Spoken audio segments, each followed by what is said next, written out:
In realms where starlight is born and eternity holds its breath, a rebellion stirs that will echo through the corridors of time itself. This is the story of choices that shatter perfection, of pride that topples thrones, and of love that refuses to surrender even when faced with the unthinkable. From the crystal halls of divine majesty to a garden where innocence walks naked beneath knowing skies, witness the cosmic drama that began before time learned to count its heartbeats. Here, angels become demons, paradise becomes memory, and the first taste of forbidden fruit unleashes consequences that will ripple across every soul yet to draw breath. This is a vision of humanity's origin, not merely how we fell, but why we rise. In fire and shadow, in serpent's whisper and divine thunder, behold the greatest story ever told, how paradise was lost and how it might yet be found again, past the furthest reach of mortal imagination, where light itself was born and darkness has never set foot.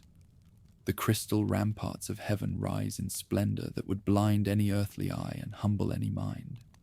Here, in halls carved from living radiance where every stone sings with celestial harmony, the hierarchies of eternity maintain their perfect order beneath the throne that blazes with fire too pure for description. Seraphim, whose wings span galaxies, bow before majesty that fills the universe, while cherubim, whose voices weave the music of the spheres, proclaim holiness that echoes through dimensions without number. Yet in this realm, where perfection should reign unchallenged, where every breath should pulse with gratitude, and every thought should mirror the Almighty's will, discord plants its first seed in soil that had never known the bitter taste of rebellion. The morning star himself, Lucifer the light-bearer, whose radiance once reflected God's own splendor, like a perfect mirror catching sunrise, now stands upon precipices of choice that will either crown him with eternal honor or cast him into depths that imagination cannot fathom. The announcement comes with trumpets that shake the foundations of existence, their notes cascading through endless ranks of angels, whose numbers exceed the stars scattered across night skies. From the throne that blazes with authority, absolute and love infinite, the voice that spoke worlds into being proclaims exaltation that reshapes the very structure of celestial hierarchy. The Son, begotten before time began and beloved immeasurably, shall sit at the right hand of power while receiving homage from every spirit in heaven, earth, and the spaces between.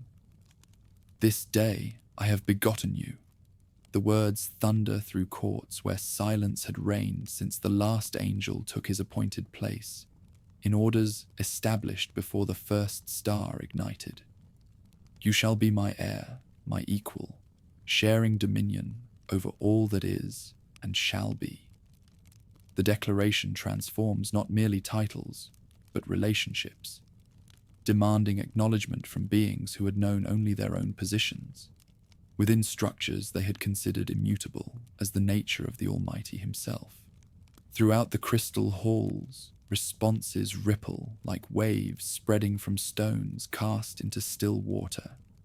Some voices rise in immediate acclaim, their hallelujahs weaving harmonies that celebrate transformation as inevitable expression of love that seeks always to elevate and honor. Others maintain reverent silence, processing implications that stretch past their capacity to comprehend fully while trusting in wisdom that has never led them astray. Yet in corners where shadows gather, despite the omnipresent light, different thoughts take root in minds that calculate rather than worship. Lucifer's countenance, once bright enough to illuminate entire regions of paradise, darkens with emotions that heaven has never witnessed. Pride, that first and deadliest of sins, coils through his being like serpent venom, spreading through veins that had known only purity.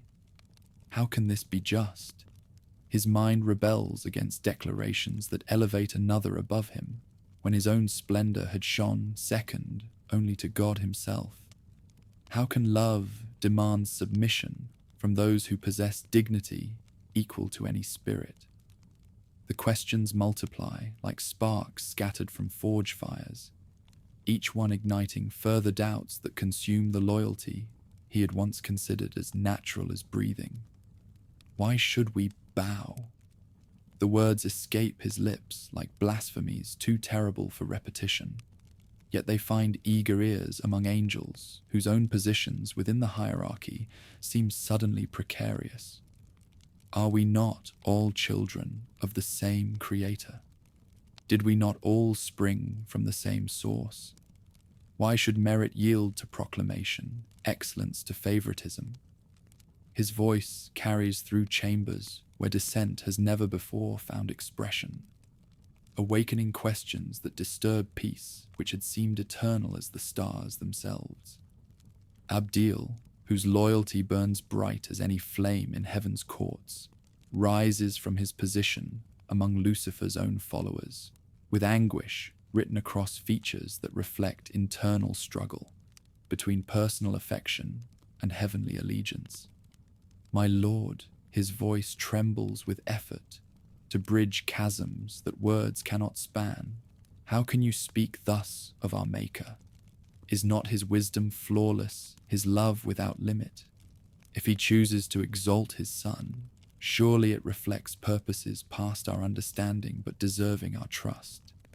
The confrontation that follows splits the morning star's followers down lines that had never before existed in paradise. Some angels, touched by Abdiel's arguments and horrified by implications of their leader's words, recognize rebellion for what it is and flee toward loyalist ranks despite personal costs their defection might entail. Others, already committed to paths that lead away from submission, harden their hearts against appeals that would require abandoning pride for humility they no longer find acceptable. Go then. Lucifer's voice resonates with new authority, born from determination to pursue his chosen course regardless of consequences. Go and worship this new master they have set above us. Bow down before one who was yesterday our equal, but today claims dominion over beings whose radiance shone before his first thought took form. As for us, we choose freedom over servitude, dignity over degradation, independence over the slavery they call obedience. The defection spreads through heaven's ranks, like plague through cities, consuming loyalties that had seemed fixed as the nature of the Almighty itself. 1/3 of all spirits, beings whose numbers stretch past mortal comprehension, choose rebellion over submission, as the morning star's influence corrupts hierarchies that had maintained flawless order since existence began. Angels whose names had been written in books of life find themselves enlisted in causes that will erase those names forever from rolls of honor. Preparations for war begin in regions of paradise that had never known the clangor of arms or the gathering of forces for hostile purposes. Swords that had served only ceremonial functions emerge from sheaths where they had rested in peace, while armor that had symbolized spiritual protection transforms into equipment for battles that will test every principle heaven has ever embodied. The crystal halls echo with sounds foreign to their nature as rebellion organizes itself into armies, capable of challenging the Almighty's authority through force of arms. Michael the Archangel, Prince of heavenly hosts and guardian of God's throne, receives commissions that break his heart, while steeling his resolve for duties that honor demands he fulfill, regardless of personal cost. Former friends and brother angels now stand arrayed against him in ranks that mirror his own formations, while carrying banners that proclaim defiance rather than loyalty. The sight of familiar faces beneath hostile helmets brings grief that cuts deeper than any physical wound could penetrate. Why has it come to this? Gabriel asks, as they survey rebel encampments that grow stronger with each passing hour. How could light so brilliant become darkness so complete? How could love so profound generate hatred so absolute? His questions echo through command tents, where loyal angels struggle to comprehend transformations that challenge their understanding of existence itself. Sin, Michael replies, with voice heavy with sorrow, that encompasses not merely present tragedy, but future consequences that his strategic mind calculates with mathematical precision. Sin has entered paradise and proven that even perfection cannot guarantee loyalty when free will chooses rebellion over obedience. We fight not merely for victory, but for principles that must be defended, lest all existence sink into chaos that knows no bottom and acknowledges no limit. The war that erupts from these accumulated tensions transcends anything mortal conflicts have ever produced or imagination can encompass. This is battle between fundamental principles, struggle between competing visions of cosmic order, contest that will determine whether the universe continues according to plan or fragments into chaos, where might alone determines right. No quarter can be given, because compromise would corrupt the very foundations upon which reality rests. Day one dawns with formations that stretch past horizons, their banners bright with symbols that proclaim either loyalty or defiance, while their ranks pulse with power that could reshape continents with single gestures. Michael leads heavenly hosts whose discipline reflects training, and that spans eons, while their hearts burn with devotion that transcends personal survival. Opposite him, Lucifer commands rebels whose fury provides strength equal to their opponent's love, while their tactical skills demonstrate that rebellion does not necessarily diminish competence.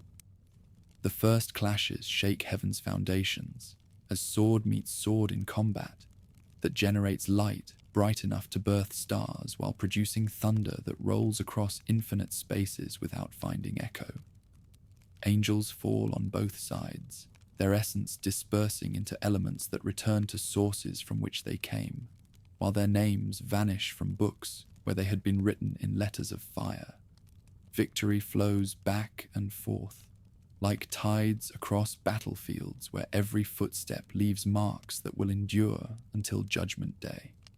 Stalemate emerges as darkness settles over fields littered with evidence of costs that neither side had anticipated when war began.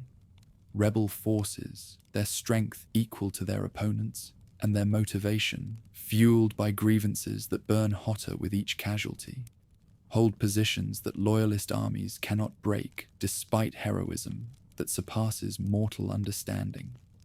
Loyalist defenders, inspired by causes that justify any sacrifice and supported by resources that seem inexhaustible, maintain lines that rebellion cannot penetrate, despite fury that would consume lesser obstacles entirely. Night brings councils where strategies evolve toward methods that the previous day's fighting has proven necessary. Honor wars with necessity as commanders recognize that conventional tactics cannot produce decisive results when opponents possess equal strength and superior motivation. Innovation becomes essential for forces that must win completely or face consequences that extend far past personal destruction. Day 2 begins with revelations that transform warfare itself, as rebel ingenuity produces weapons that heaven has never seen, and tactics that loyal angels struggle to counter. Lucifer, his brilliant mind focused upon problems of defeating opponents whose strength matches his own, conceives artillery that hurls projectiles with force sufficient to shatter angelic armor, while maintaining distances that traditional weapons cannot bridge.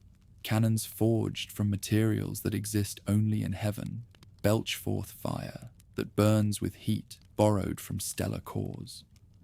The barrage that opens this second day's fighting catches loyalist forces unprepared for innovations that violate every convention warfare had previously observed. Ranks that had maintained flawless formation despite yesterday's carnage waver, before bombardments that strike from ranges no retaliation can reach, while delivering destruction that decimates even angelic constitutions. Retreat becomes necessary for forces that had never previously yielded ground to any opponent under any circumstances. Yet adaptation characterizes both sides, as intellect serves preservation rather than destruction. Gabriel's tactical modifications enable loyalist forces to counter rebel innovations through maneuvers that minimize exposure while maximizing opportunities for traditional weapons to prove their continued relevance. Charges that coordinate timing with artillery silence generate windows where sword work can achieve objectives that distance weapons cannot accomplish. The day's fighting produces casualties that mount past previous calculations, while demonstrating that technological innovation alone cannot guarantee victory when opponents possess equal capacity for adaptation. Rebel advances, initially dramatic due to artillery superiority, slow as loyalist countermeasures negate advantages that had seemed decisive during morning hours. Defensive positions established by both sides produce deadlocks that promise to extend conflict indefinitely, unless some factor currently absent from calculations emerges to tip balances. Evening brings exhaustion that affects even angelic constitutions, as forces that had seemed inexhaustible discover limits they had never previously encountered.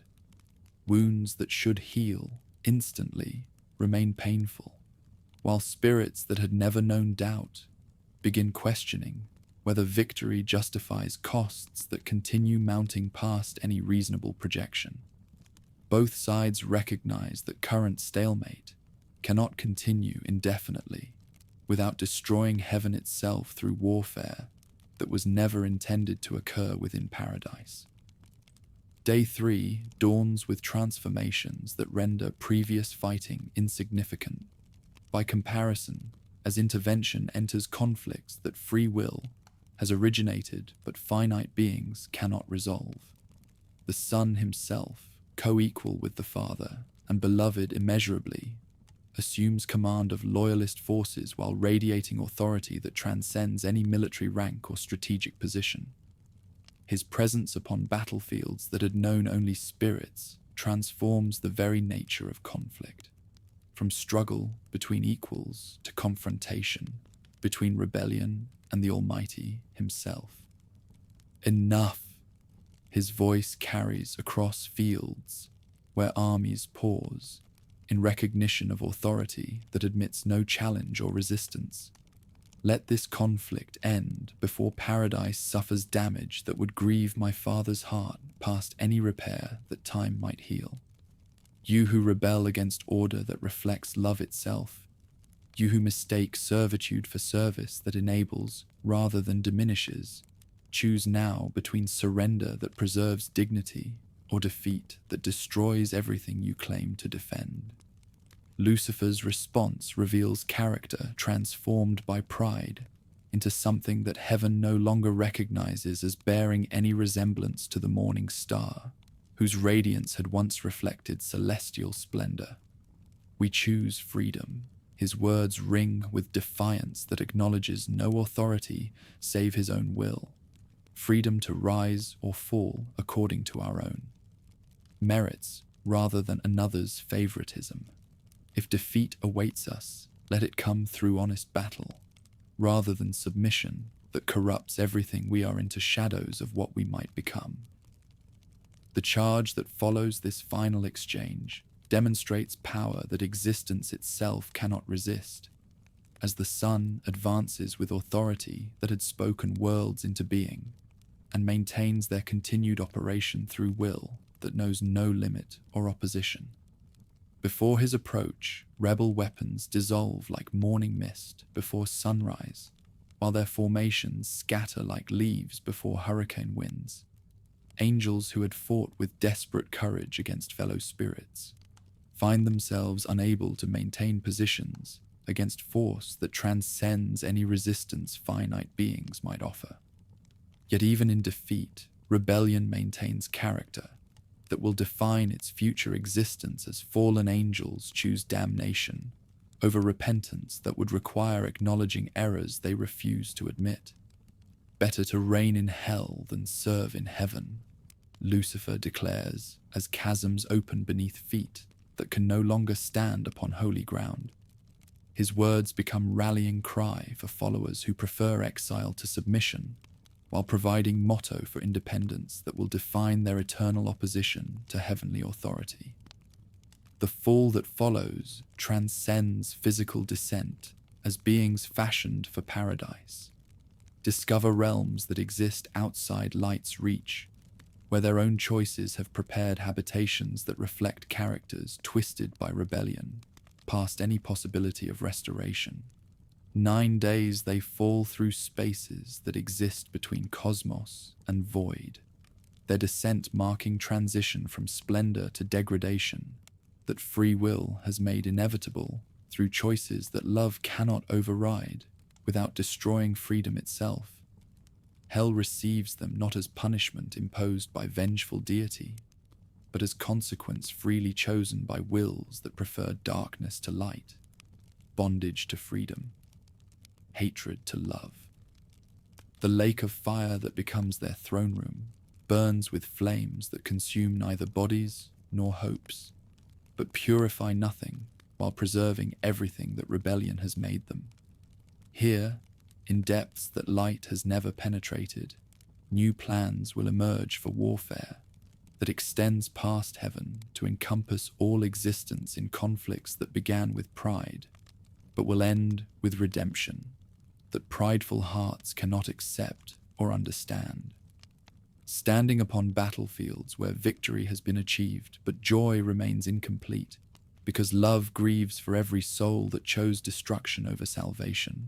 Loyal angels contemplate costs that extend far past casualties warfare has produced. Heaven remains secure, sovereignty vindicated, cosmic order preserved.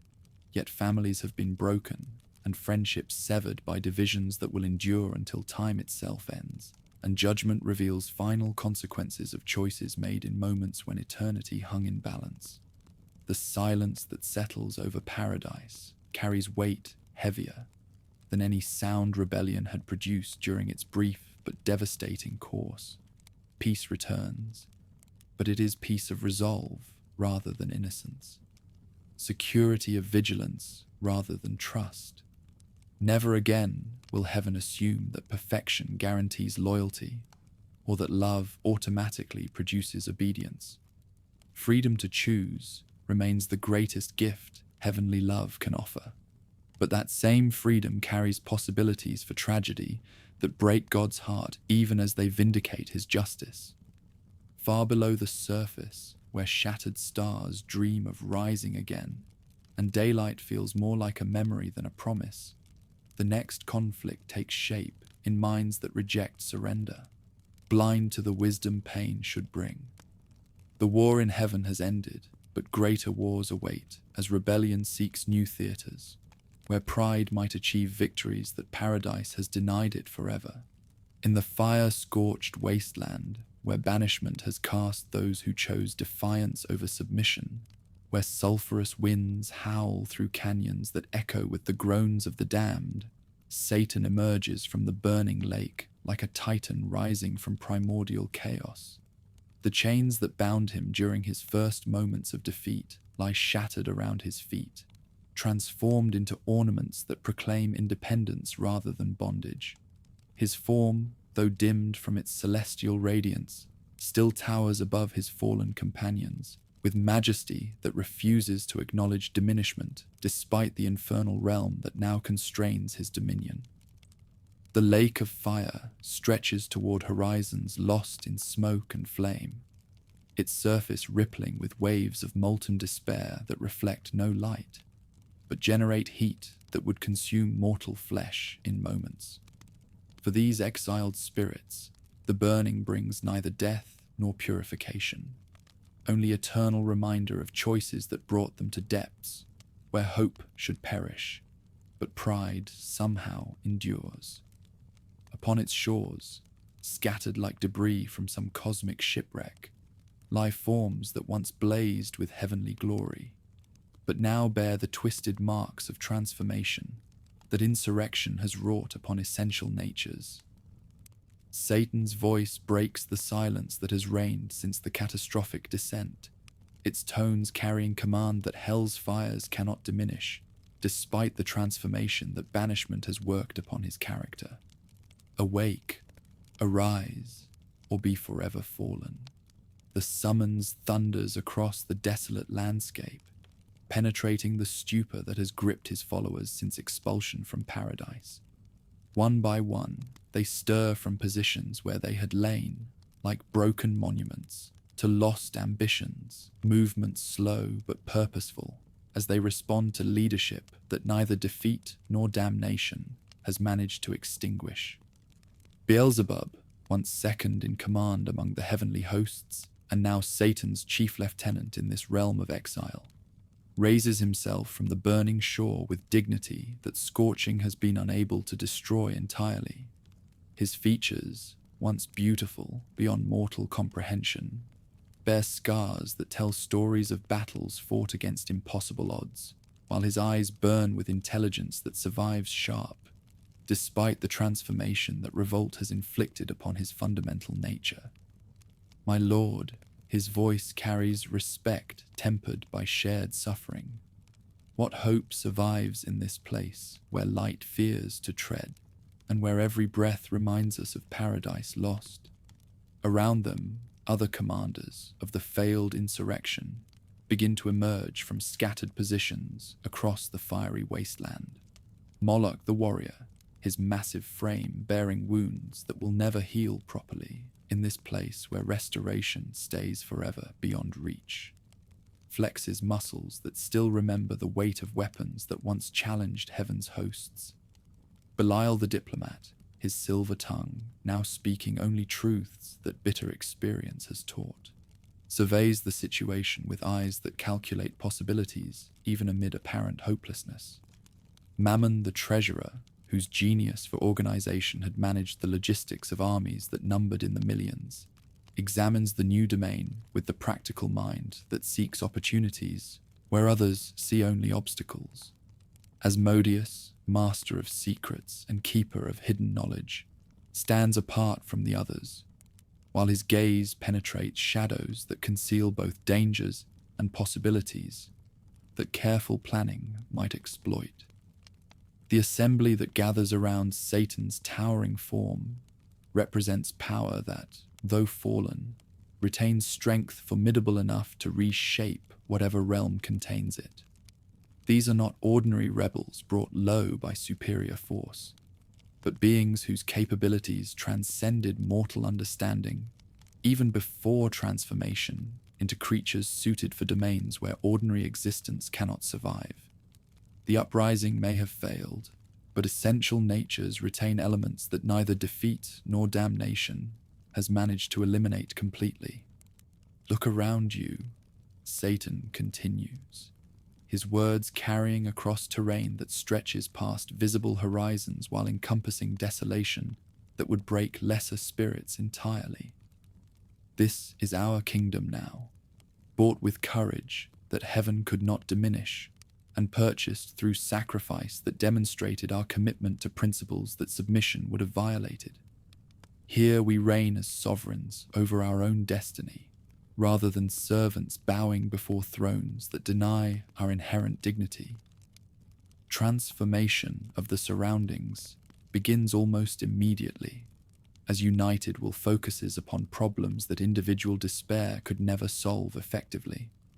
Fallen angels, whose crafts had once adorned paradise with beauty beyond imagination, now apply those same skills to creating grandeur from materials that this infernal realm supplies.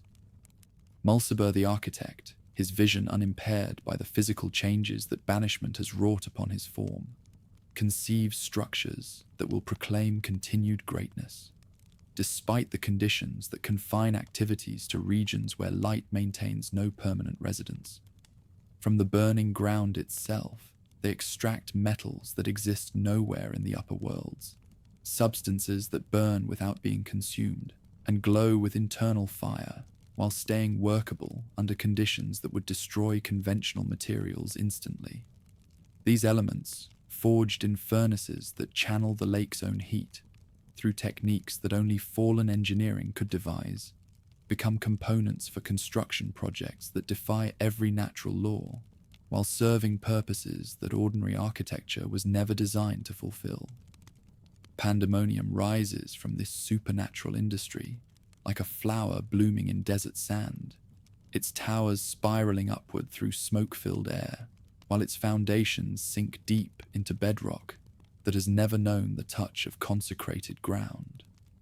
The palace that takes shape under Mulciber's direction combines impossible geometries with practical functionality, creating spaces that can accommodate millions while delivering acoustics that ensure every voice reaches every ear, regardless of the speaker's position within the vast structure. Golden facades that gleam within a light reflect flames that dance across surfaces, designed to capture and amplify the infernal radiance that surrounds them. Pillars that support vaulted ceilings bear carvings that celebrate revolt as heroic principle instead of tragic error, while floors paved with stones that sparkle like captured stars establish foundations for gatherings that will determine the future course of opposition to heavenly rule.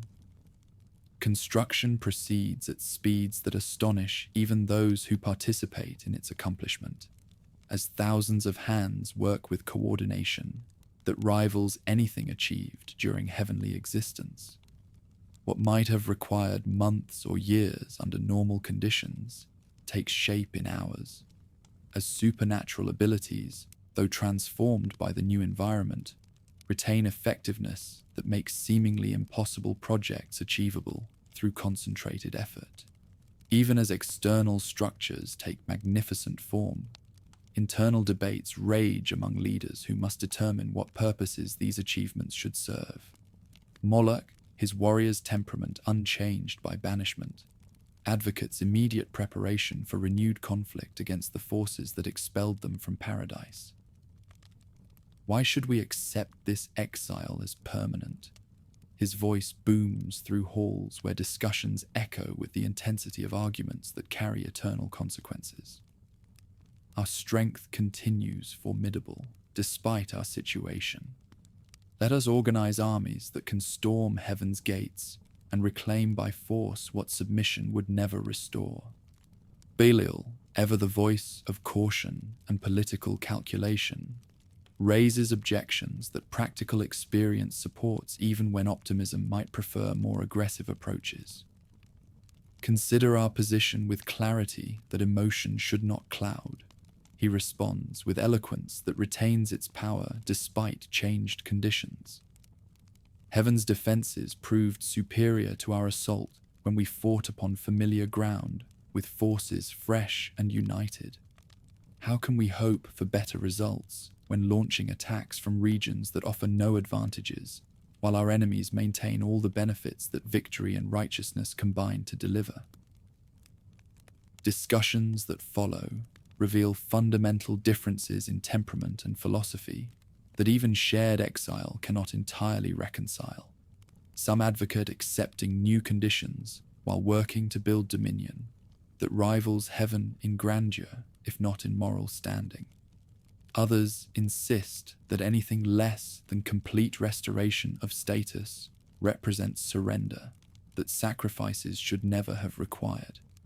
Still others propose middle courses that might achieve limited goals while avoiding total destruction that renewed warfare might bring upon them all. Mammon's contribution to these deliberations demonstrates the practical intelligence that had made him valuable, despite the avarice that ultimately contributed to his participation in the failed uprising. Why should we waste our energies longing for realms that are forever closed to us when opportunities exist to create something entirely new from the raw materials that our current domain supplies? The treasures buried beneath these burning plains could fund projects that surpass anything we knew in paradise. while our combined abilities could forge civilization that owes nothing to external approval or assistance. His words carry weight with listeners who recognize truth in observations that pride might prefer to reject. But wisdom demands acknowledgement. The resources that surround them, though different from those they had known in heaven, possess qualities that skilled exploitation could transform into foundations for greatness that would be entirely their own creation instead of reflection of someone else's vision. Even as practical considerations suggest accommodation with the situation, deeper currents of revolt continue flowing through discussions that refuse to accept banishment as final verdict upon worthiness. Asmodeus, speaking from knowledge that penetrates mysteries hidden from ordinary understanding, offers intelligence that transforms strategic calculations while opening possibilities that despair had seemed to foreclose permanently. News reaches even these depths, concerning developments in regions that survive beyond our direct influence.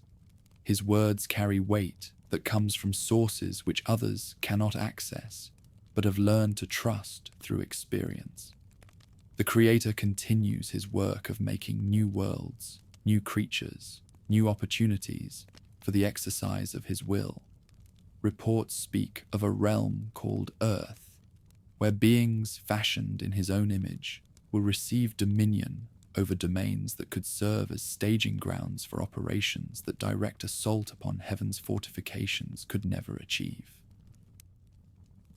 Intelligence that follows this announcement reshapes every aspect of strategic deliberations, as leaders recognize opportunities that had stayed invisible until events revealed them clearly. Instead of attempting impossible frontal attacks against defenses that had already proven effective, alternative approaches might achieve goals through methods that conventional military thinking would never consider seriously. Beelzebub, his analytical mind, grasping implications that escape others initially, articulates possibilities that collective wisdom begins to recognize as potentially viable despite their revolutionary character. If this report proves accurate, we face scenarios where corruption might accomplish what conquest cannot achieve, where seduction might succeed where assault has failed. Let us consider whether temptation applied to these new creatures might supply leverage against power that has proven impossible to challenge through direct confrontation. Proposals that emerge from these extended discussions represent compromise between competing visions, while offering hope that shared goals might still be achievable despite drastically altered conditions. Instead of abandoning all ambition or pursuing impossible dreams of restoration, they will attempt something unprecedented: the corruption of innocent creation through methods that exploit free will's vulnerability to suggestions that make revolt seem reasonable, instead of requiring its acceptance through force. Satan himself claims the honor of this dangerous mission, recognizing both its importance and the risks that whoever undertakes it must accept willingly. The journey through chaos that lies between hell and the newly formed world offers perils that could destroy even fallen angels, whose strength exceeds anything mortal understanding can encompass. Still, the potential rewards justify risks that less momentous goals could never warrant accepting. Assembly that votes upon this proposal understands that they choose between accepting permanent exile and gambling everything upon enterprises whose success stays uncertain, while failure could bring destruction that would make current sufferings seem minor by comparison. Pride that brought them to these depths continues demanding action instead of passive endurance, while hope that refuses to die entirely suggests that even desperate ventures might achieve results that resignation would never produce. Unanimous approval greets Satan's acceptance of this perilous commission, as leaders recognize that none among them possesses better qualifications for tasks that require a combination of intellectual brilliance, tactical expertise and personal courage that the Dark Lord has demonstrated repeatedly.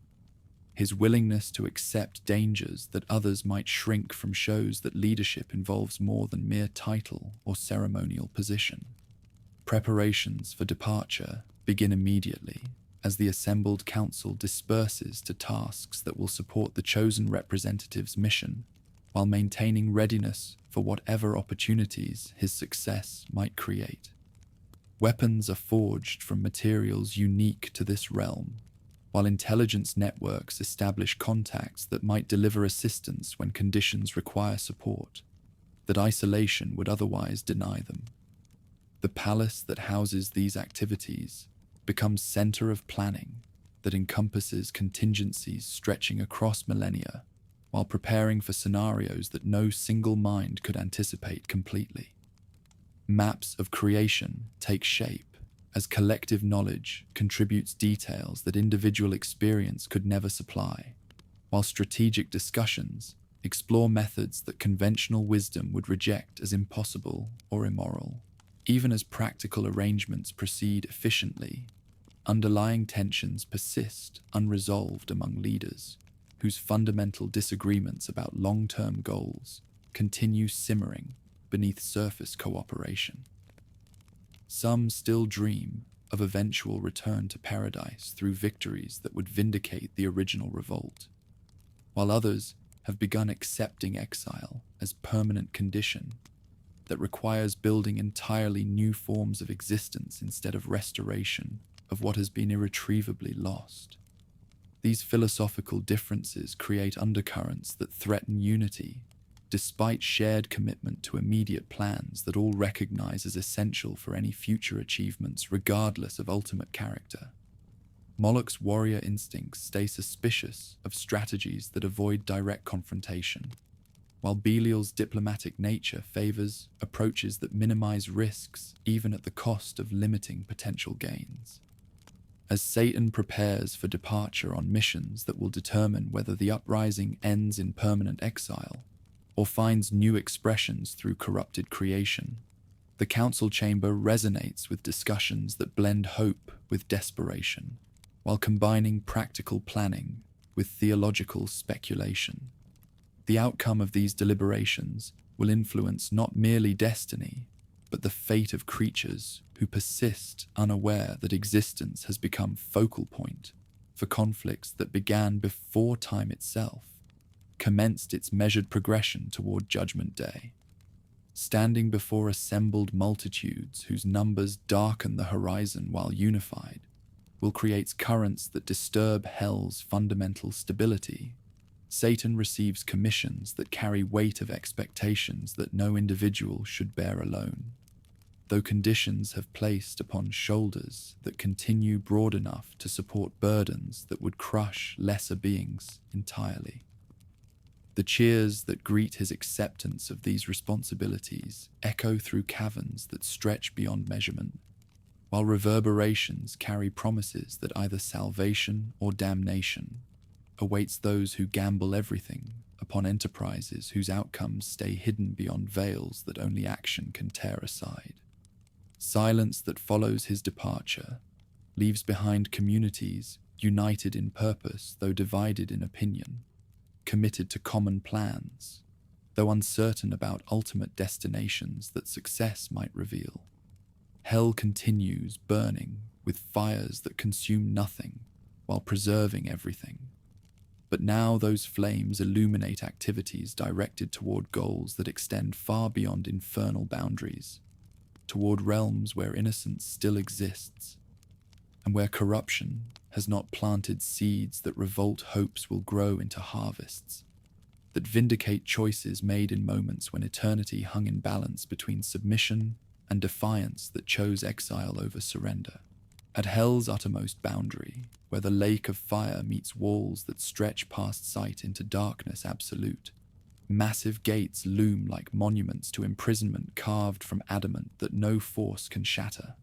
These barriers, wrought from materials that exist only in domains where light fears to venture, bear inscriptions that proclaim eternal separation from all that the cosmos holds dear. Before them stands a sight that would freeze mortal blood and shake angelic resolve. Two figures whose very being embodies the price of defiance carried to its ultimate conclusion. Sin emerges from shadows that cling to the gates like living things, her form a blasphemous parody of beauty that once graced paradise before corruption, twisted perfection into horror past description. Born from Satan's own mind, during those first moments when pride conceived rebellion, she bears the mark of her terrible origin, while wielding keys that can unlock barriers no other strength can breach. Her lower body writhes with serpents that hiss prophecies of destruction, while her upper form retains enough angelic beauty to make her transformation all the more terrible to behold.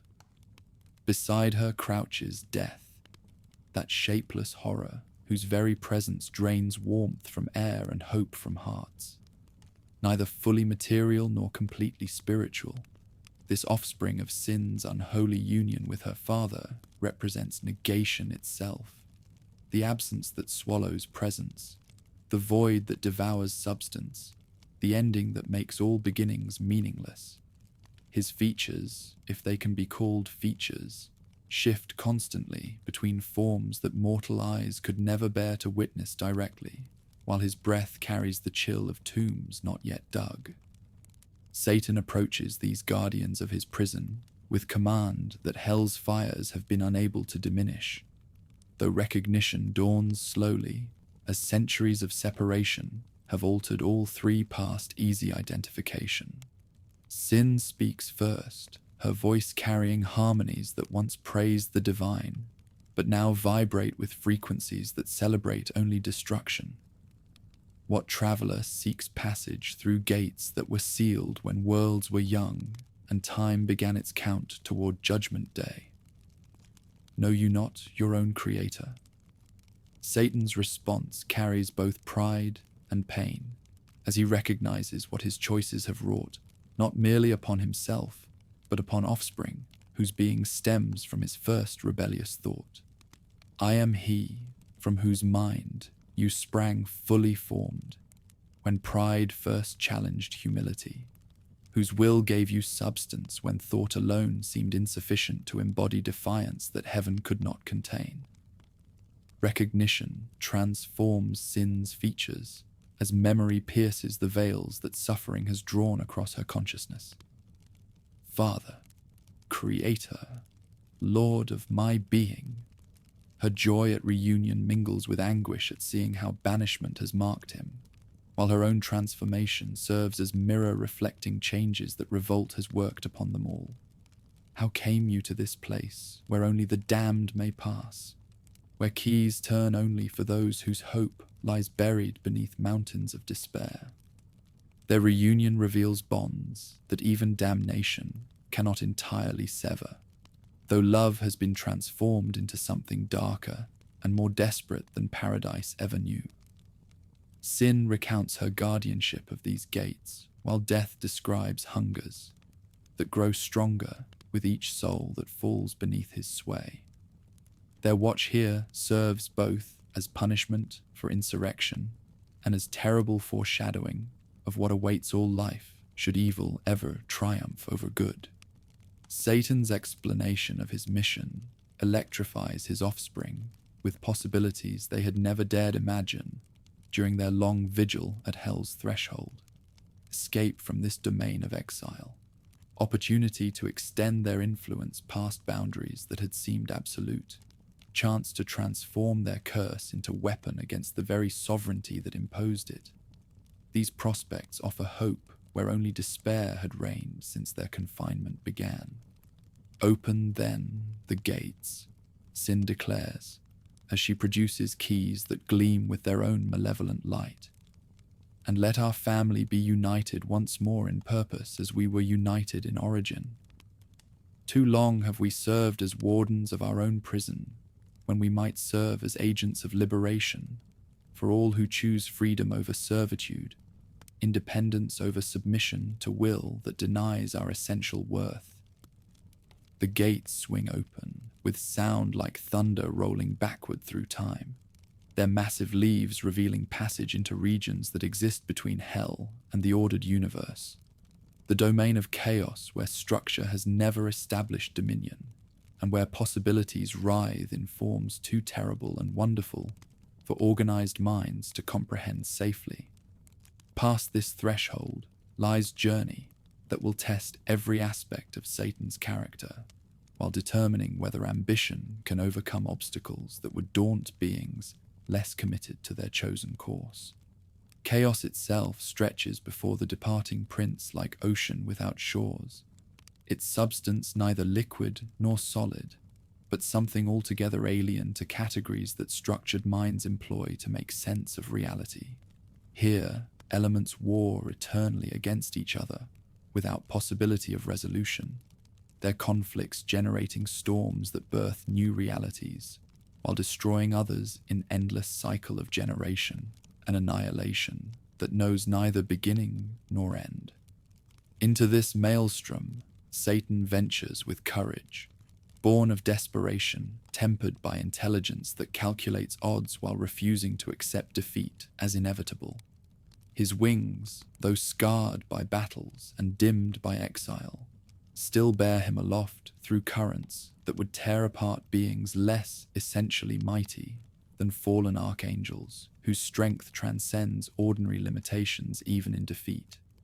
Ancient rulers that govern this domain of perpetual conflict take notice of the intruder whose passage disturbs equilibriums that have remained stable since before time, learn to measure intervals between events.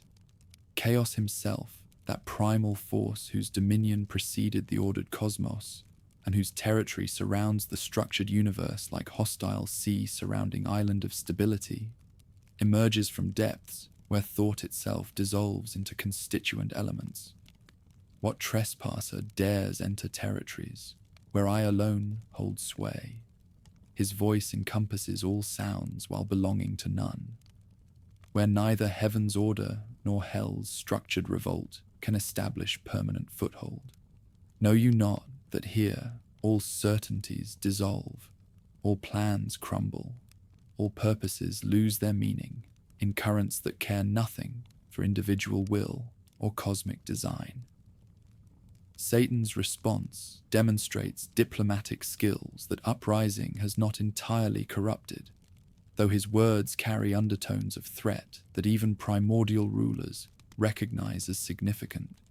Mighty chaos, whose territory encompasses all possibilities while belonging to none, I seek not to challenge your sovereignty, but to pass through your domain, toward regions where newer authorities have imposed structure upon lands that once acknowledged only your rule.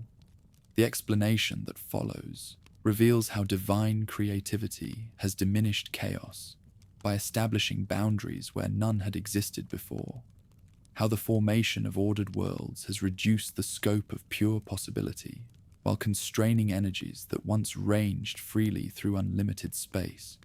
Satan's journey toward these newer regions serves chaos's own interests by potentially disrupting the harmony that has encroached upon ancient prerogatives.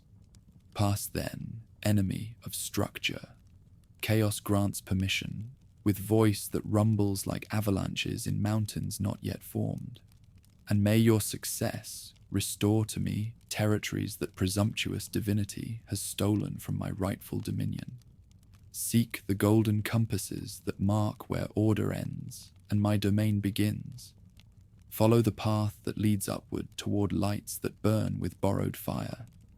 And remember that chaos stands ready to reclaim what harmony has usurped whenever its strength begins to falter. Armed with these directions, Satan resumes his journey through regions where navigation requires skills that no academy teaches, and where determination alone enables travelers to maintain course toward destinations that shift like mirages in desert heat. Time moves differently here, sometimes racing forward in streams that compress centuries into moments, sometimes flowing backward in eddies that make past and future indistinguishable from each other. Gradually, after struggles that test endurance past mortal understanding, signs begin appearing, that indicate proximity to the cosmos's outer boundaries. Light grows stronger ahead, while darkness becomes less absolute behind, and currents that had been purely chaotic begin showing traces of pattern that suggest underlying structure, waiting to impose itself upon regions that stand ready to accept governance.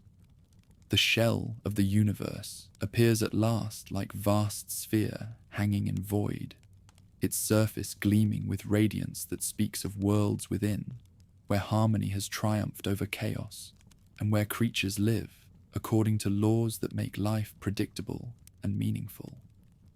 Gates pierce this shell at intervals, each one guarded by sentinels that serve to protect the divine work from forces that would corrupt or destroy what love has fashioned from raw possibility. Satan approaches these barriers with caution, born of experience that has taught him to recognize strength when he encounters it, while his intelligence seeks weaknesses that cunning might exploit where force would certainly fail. The guards he observes possess might that matches his own, while serving causes that command their complete loyalty, advantages that his revolt has forfeited through choices that seemed justified at the time but now reveal their true cost. Uriel the angel, regent of the sun, and guardian of the light that illuminates God's handiwork, patrols approaches to the world that has become Satan's target. His vigilance encompasses regions that stretch past sight, while his charge extends to all who would enter domains that his duty requires him to protect. Recognition poses the greatest danger to Satan's mission, for Uriel's knowledge of heaven's population would immediately identify any fallen angel attempting to gain access through deception. Transformation becomes Satan's strategy for overcoming this obstacle, as his shape-shifting abilities enable him to assume forms that disguise his true identity, while presenting appearances that arouse no suspicion from guardians who expect only legitimate travelers. The form he chooses, that of a lesser angel on mission from distant regions, combines humility with dignity in proportions calculated to deflect scrutiny, while commanding respect that opens passages that challenge might never breach. Bright guardian of the solar fires, Satan's disguised voice carries tones of reverence that cost him more to produce than any physical effort. I seek direction to the newest of divine wonders, the world called Earth, where creatures made in the celestial image will exercise dominion over domains that reflect heavenly harmony, while staying subject to laws that ensure their continued loyalty to their creator. Uriel's response reveals the danger that Satan faces from beings whose goodness makes them naturally trusting, while their wisdom should make them naturally suspicious. Gladly do I direct fellow servants toward destinations where they may witness marvels that reflect our Creator's infinite love and boundless might. Behold, the golden world that hangs like jewel in void, where gardens bloom with beauty that rivals paradise, while creatures walk in innocence that knows no shame. The directions that follow this welcome provide Satan with intelligence that transforms his mission from desperate gamble into calculated assault upon vulnerability that his enemies do not even recognize.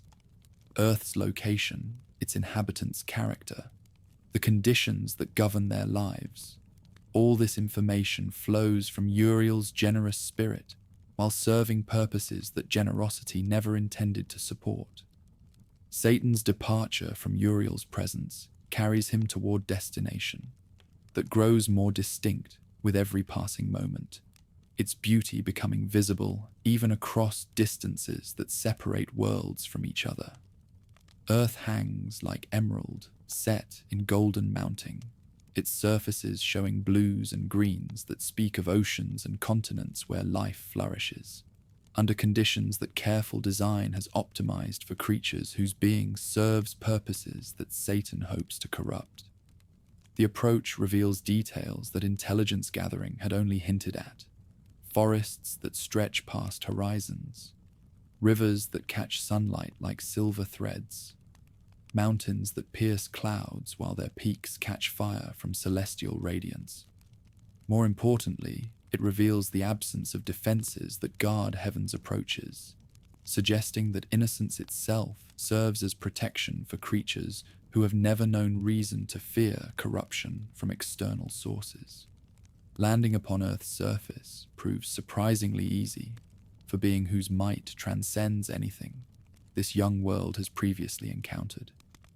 Gravity that constrains lesser creatures offers no obstacle to fallen angel, whose strength stays formidable despite banishment, while atmosphere that supports newly formed life poses no barrier to being whose essence transcends material limitations. The garden that spreads before Satan's amazed gaze surpasses anything his imagination had prepared him to encounter, its beauty combining elements that paradise itself had never assembled in such concentrated splendor. Trees whose fruit gleams like captured starlight grow beside streams whose music weaves harmonies that heal hearts while delighting ears. Flowers whose perfume carries healing energy bloom in meadows where grass grows soft as silk beneath feet that have never known weariness. More wondrous still are the creatures who move through this Eden with sovereignty that marks them as rulers over domains that extend past sight. Adam and Eve walk hand in hand through gardens that respond to their presence with joy that the entire landscape expresses through increased beauty, while their faces shine with innocence that knows neither shame nor fear, because it has never encountered reason for either emotion. Satan observes these first humans with feelings that war within him, as beauty calls to elements of his character that revolt has not entirely corrupted, while opportunity whispers suggestions that ambition finds impossible to resist. Their innocence makes them vulnerable to deceptions that experience would recognize immediately, while their freedom to choose makes them capable of falling into traps that compulsion could never spring successfully. The single prohibition that governs their lives becomes visible as Satan's exploration reveals the garden's geography, one tree among thousands that bears fruit they must not taste, one commandment among boundless permissions that defines the boundary between obedience and defiance. Here stands the lever that might move worlds if applied correctly, the weak point where corruption might enter Eden and transform it into something altogether different. Behind Satan, across the void that separates Earth from hell, sin and death begin building bridge that will enable easier passage between worlds when circumstances require reinforcement or retreat. Their work proceeds with supernatural speed as materials drawn from chaos itself take shape under direction of wills that understand both destruction and construction, despite their preference for the former over the latter. The bridge that grows from their efforts represents more than mere convenience. It symbolizes connection between innocence and corruption, between Eden and exile, between what is and what might become, if evil proves more persuasive than good. Its completion will mark transformation of isolated experiment in perfect design into battleground where forces of light and darkness contend for dominion over souls that hang in balance between salvation and damnation. Standing beneath trees that have never known the touch of autumn, while breathing air that carries no hint of decay, Satan contemplates opportunities that exceed his most optimistic calculations, while recognizing challenges that will test every aspect of his transformed character. These creatures possess freedom that makes corruption possible, innocence that makes deception feasible, and love for each other that might be turned into weapon against obedience to sovereignty that places limits upon their desires. The stage has been set for drama that will determine whether the cosmos continues according to divine plan or fragments under pressure of choices that free will makes possible. Satan has reached his destination and identified his targets, while behind him forces gather that will support whatever success his mission might achieve. All that remains is the implementation of strategies that will either crown his revolt with victory that vindicates every sacrifice, or condemn it to failure that makes Exile seem merciful by comparison. Morning breaks over Eden with radiance that has never been dimmed by shadow, while its light illuminates the garden where corruption prepares to plant seeds that will grow into harvest of consequences that no might can prevent once choice has been made freely, by hearts that understand the difference between right and wrong, but possess freedom to choose either course according to desires that love will not compel, but wisdom, hopes will guide toward destinations that reflect their Creator's will rather than their own independence. From the throne, blazing with fire, too pure for description, where seraphim veil their faces before majesty filling the universe with light, the voice that spoke stars into existence echoes through chambers of eternity, with declarations reshaping the very fabric of reality. Despite knowledge of Satan's escape and the rebellion continuing to fester in hell's depths, the Almighty's purpose advances without alteration, for celestial wisdom perceives outcomes transcending immediate events, while love refuses to abandon plans, ultimately demonstrating both justice and mercy in measures finite minds cannot comprehend. Let us make man in our image. The words carry across celestial courts where angels pause in their eternal worship to witness the unfolding of mysteries hidden since before time began its measured progression. Let them have dominion over the fish of the sea, the birds of the air, and every living thing moving upon the earth. The announcement transforms not merely the scope of heavenly activity, but the very purpose for which matter itself exists, elevating dust into vessels capable of containing sparks of the eternal flame. The Son, co-equal with the Father and beloved immeasurably, receives commission testing every aspect of character, while demonstrating love's willingness to risk everything for the sake of creatures not yet existing. His hands, which had wielded the sword casting down rebellious angels, now prepare to shape clay into forms bearing the image of divinity, yet remaining vulnerable to every temptation freedom makes possible.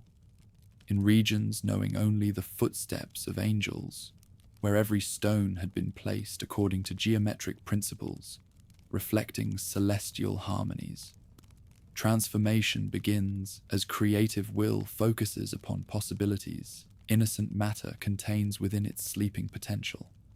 Earth itself responds to touch with eagerness, suggesting anticipation, as if the planet had been waiting since its formation for this moment, when purpose would be revealed and destiny fulfilled.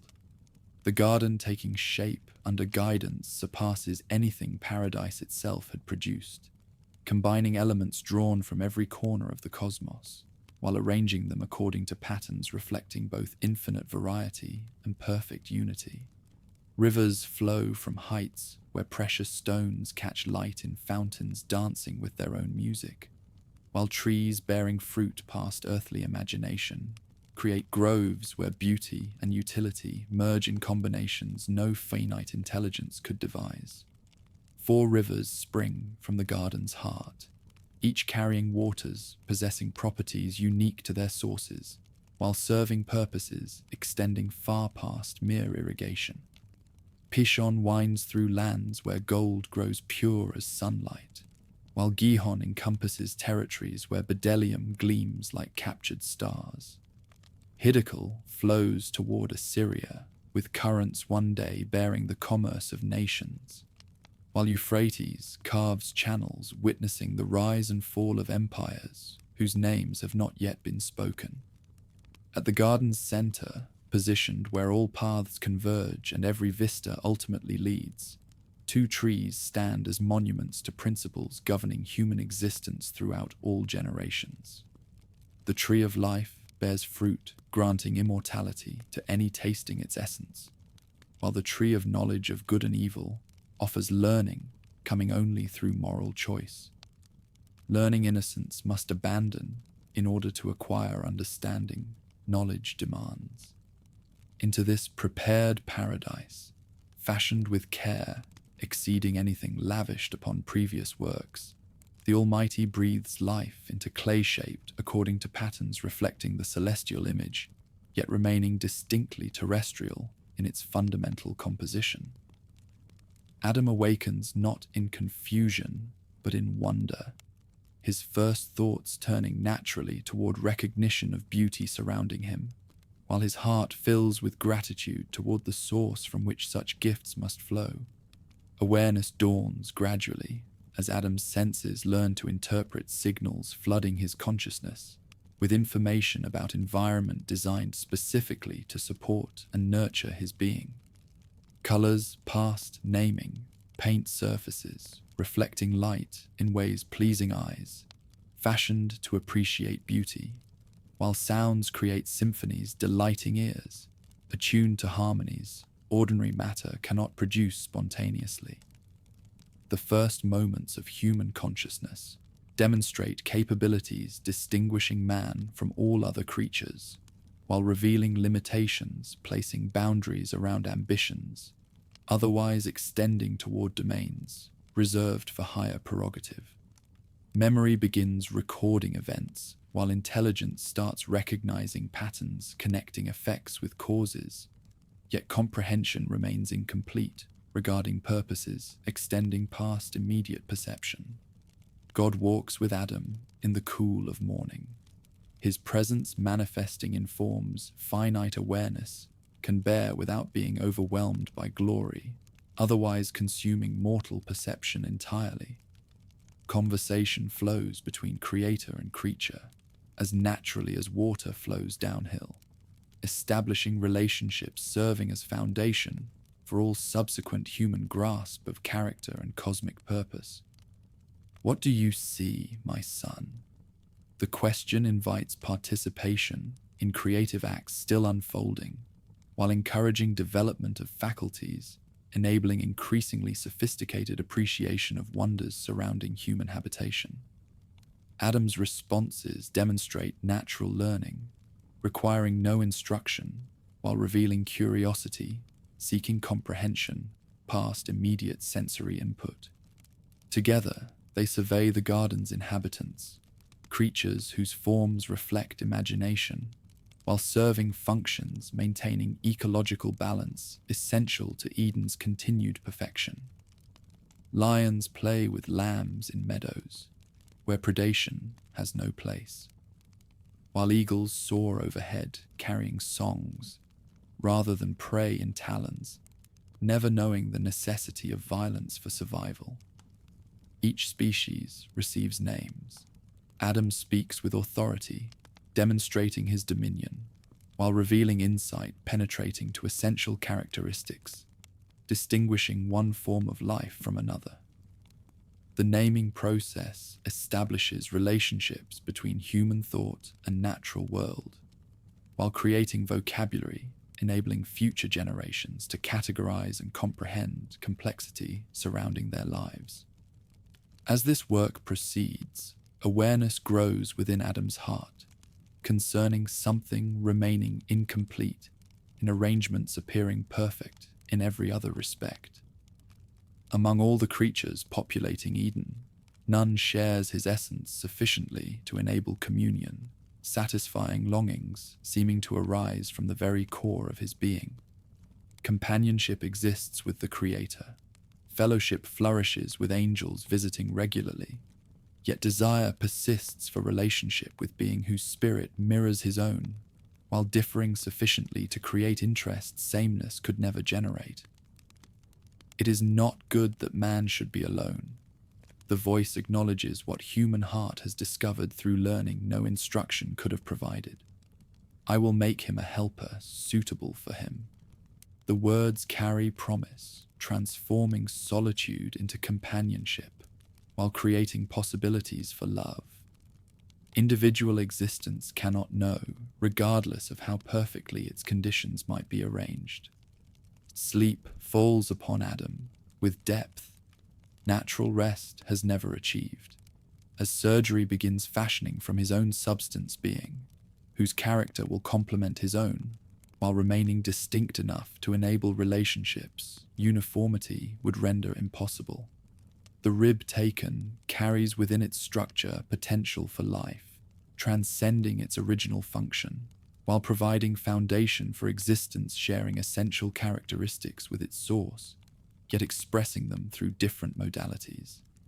Eve emerges from this creative act as beauty, surpassing anything Adam's imagination had conceived, while his eyes were closed in supernatural slumber.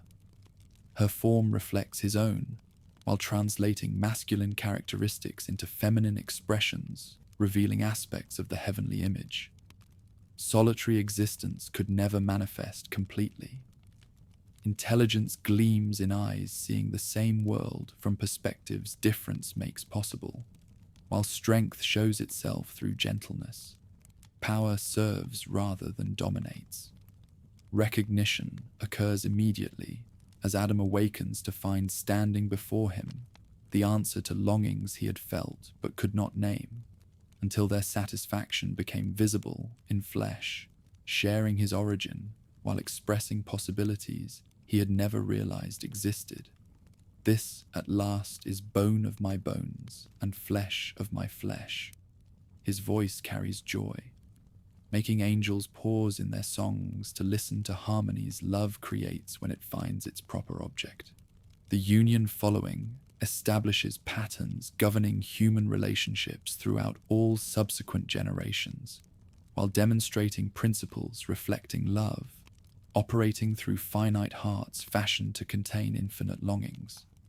Nakedness brings no shame, because innocence knows no reason for concealment, while vulnerability becomes strength when trust eliminates fear knowledge of evil would otherwise generate. Daily routines develop naturally as Adam and Eve learn to exercise dominion granted, while discovering purpose's work serves in maintaining harmony between human will and natural processes. Gardens require tending even in paradise, not because plants would fail without attention, but because labor provides opportunities for creativity idle perfection could never offer. Conversations with God continue in the evening hours, when shadows grow long and cool breezes carry fragrance from flowers blooming. According to schedules, human presence influences through attention and care. These dialogues establish foundations for comprehension, enabling moral choice when events eventually require decisions. Innocence alone cannot navigate successfully. Raphael the Archangel receives commission to visit these newest members of the celestial family, while providing instruction, preparing them for challenges. Foreknowledge perceives approaching, despite their current absence from human learning.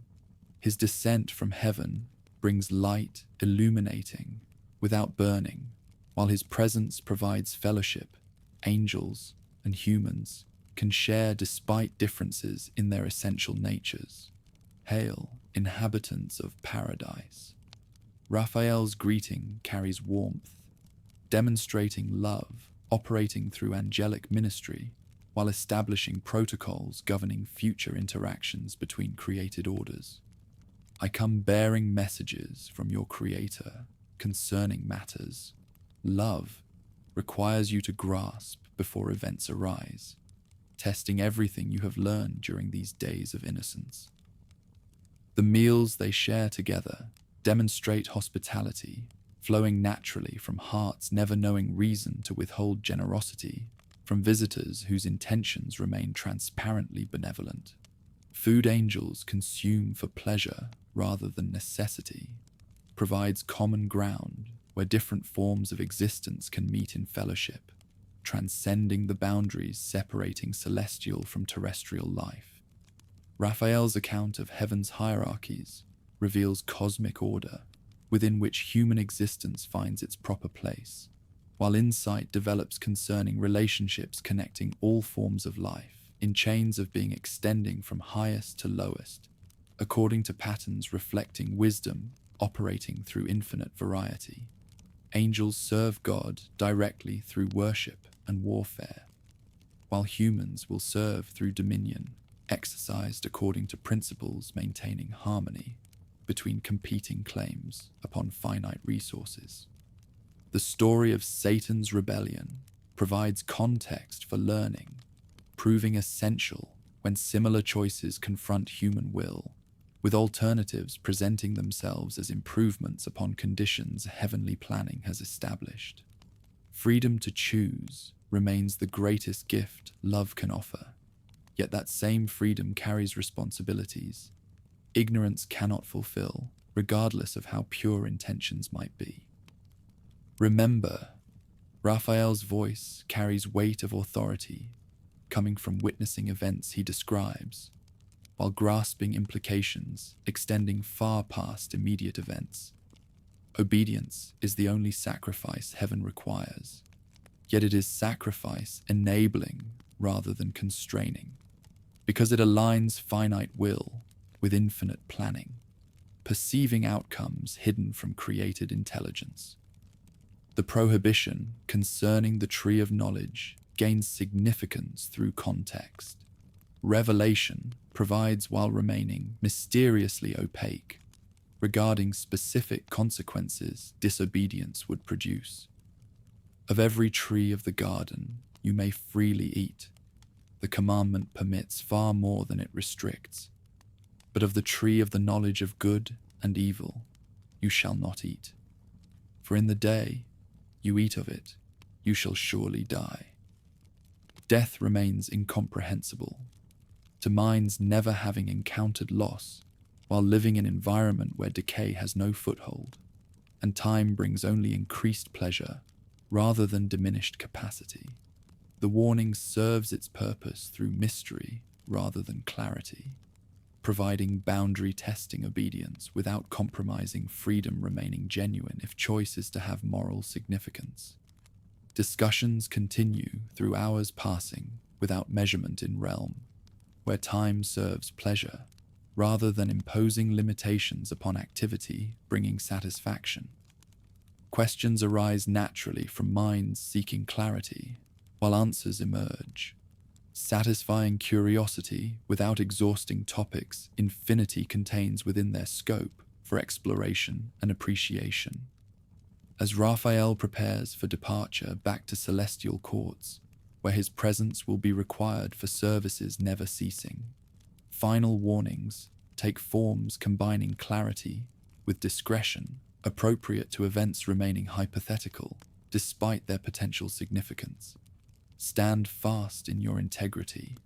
His counsel echoes across gardens, where perfection makes such advice seem unnecessary, while planning recognizes testing comes precisely when preparation seems complete.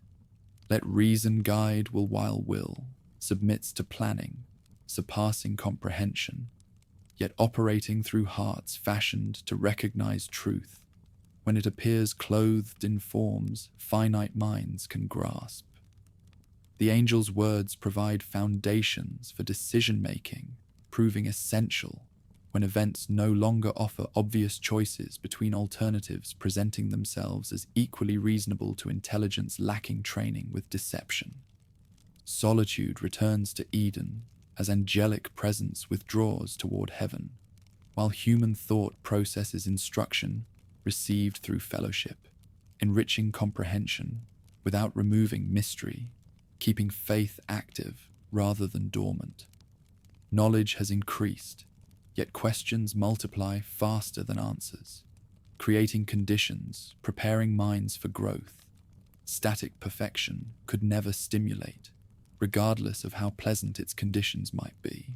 Evening brings conversation between Adam and Eve, exploring implications of what they have learned while revealing differences in temperament and insight, influencing how each responds to challenges, yet arising despite current absence from their learning. Love deepens through discussion, revealing complexity beneath surface unity, while maintaining harmony difference enriches rather than threatens. Standing together beneath stars, singing with voices too pure for earthly ears, while breathing air carrying fragrances from flowers blooming in patterns reflecting celestial movements. The first humans contemplate futures stretching ahead, like paths leading toward horizons promising adventures currently unimaginable. Behind them lies the garden, serving their needs perfectly, while before them stretches eternity, either confirming planning or demonstrating that even infinite love cannot guarantee outcomes when freedom chooses paths leading away from sources giving it birth. The stage has been set for drama testing, whether innocence can maintain itself when confronted with sophistication, presenting itself as improvement upon conditions heavenly planning has established.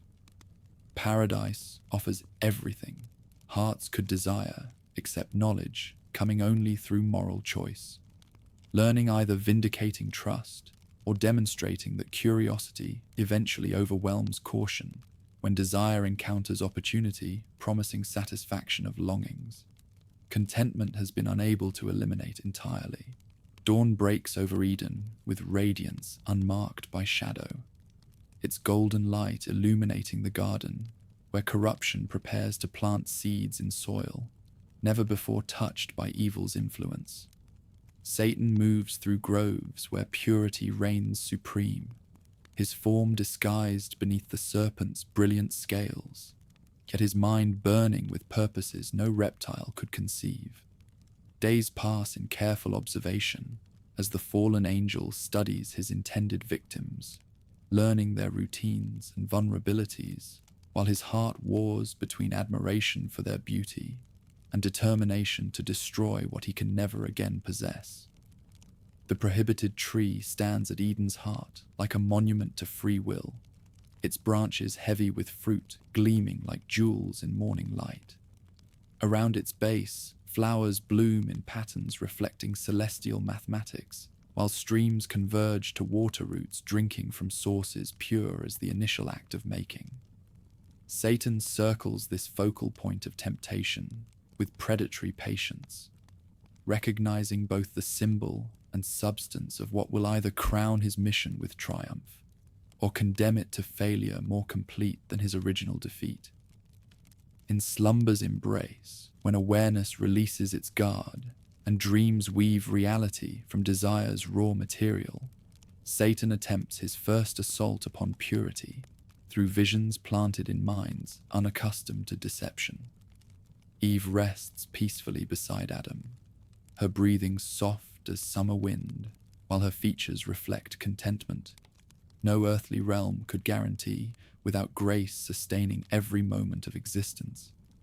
Into her dreams, the tempter whispers, suggestions clothed in beauty rather than horror, presenting temptation as elevation rather than fall.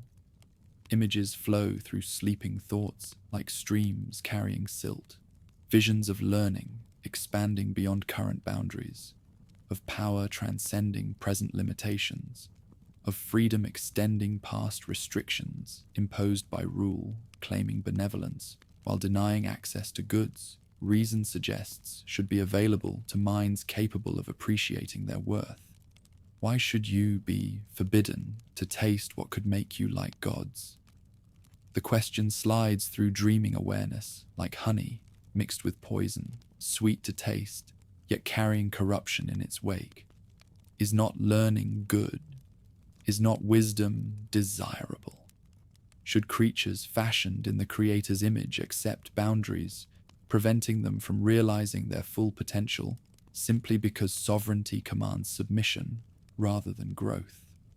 The dream unfolds like flower, blooming in accelerated time. Eve sees herself approaching the banned tree, reaching for fruit hanging like condensed starlight, tasting essence containing insight into good and evil, feeling awareness expand as new capacities flood thought previously limited by ignorance imposed rather than chosen. In the vision, transcendence replaces naivety, while enlightenment substitutes for blind obedience to commands whose purposes remain mysterious. Eve awakens with fragments of the dream clinging to memory, like morning mist refusing to dissipate before reason's warming light. confusion clouds features usually serene, as she struggles to comprehend where such thoughts could have originated, for nothing in her waking moments had prepared thought for concepts the dream presented as natural extensions of desires she had never recognized possessing. "My love," Adam's voice carries concern as he notices distress marking his companion's countenance. "What troubles your rest? Did nightmares invade sleep usually peaceful as Eden's streams?" His questions spring from care rather than suspicion, for evil's existence remains theoretical rather than experiential, despite warnings received from angelic visitors. Eve recounts her vision hesitantly, describing images whose source puzzles her while their content seems simultaneously foreign and strangely appealing.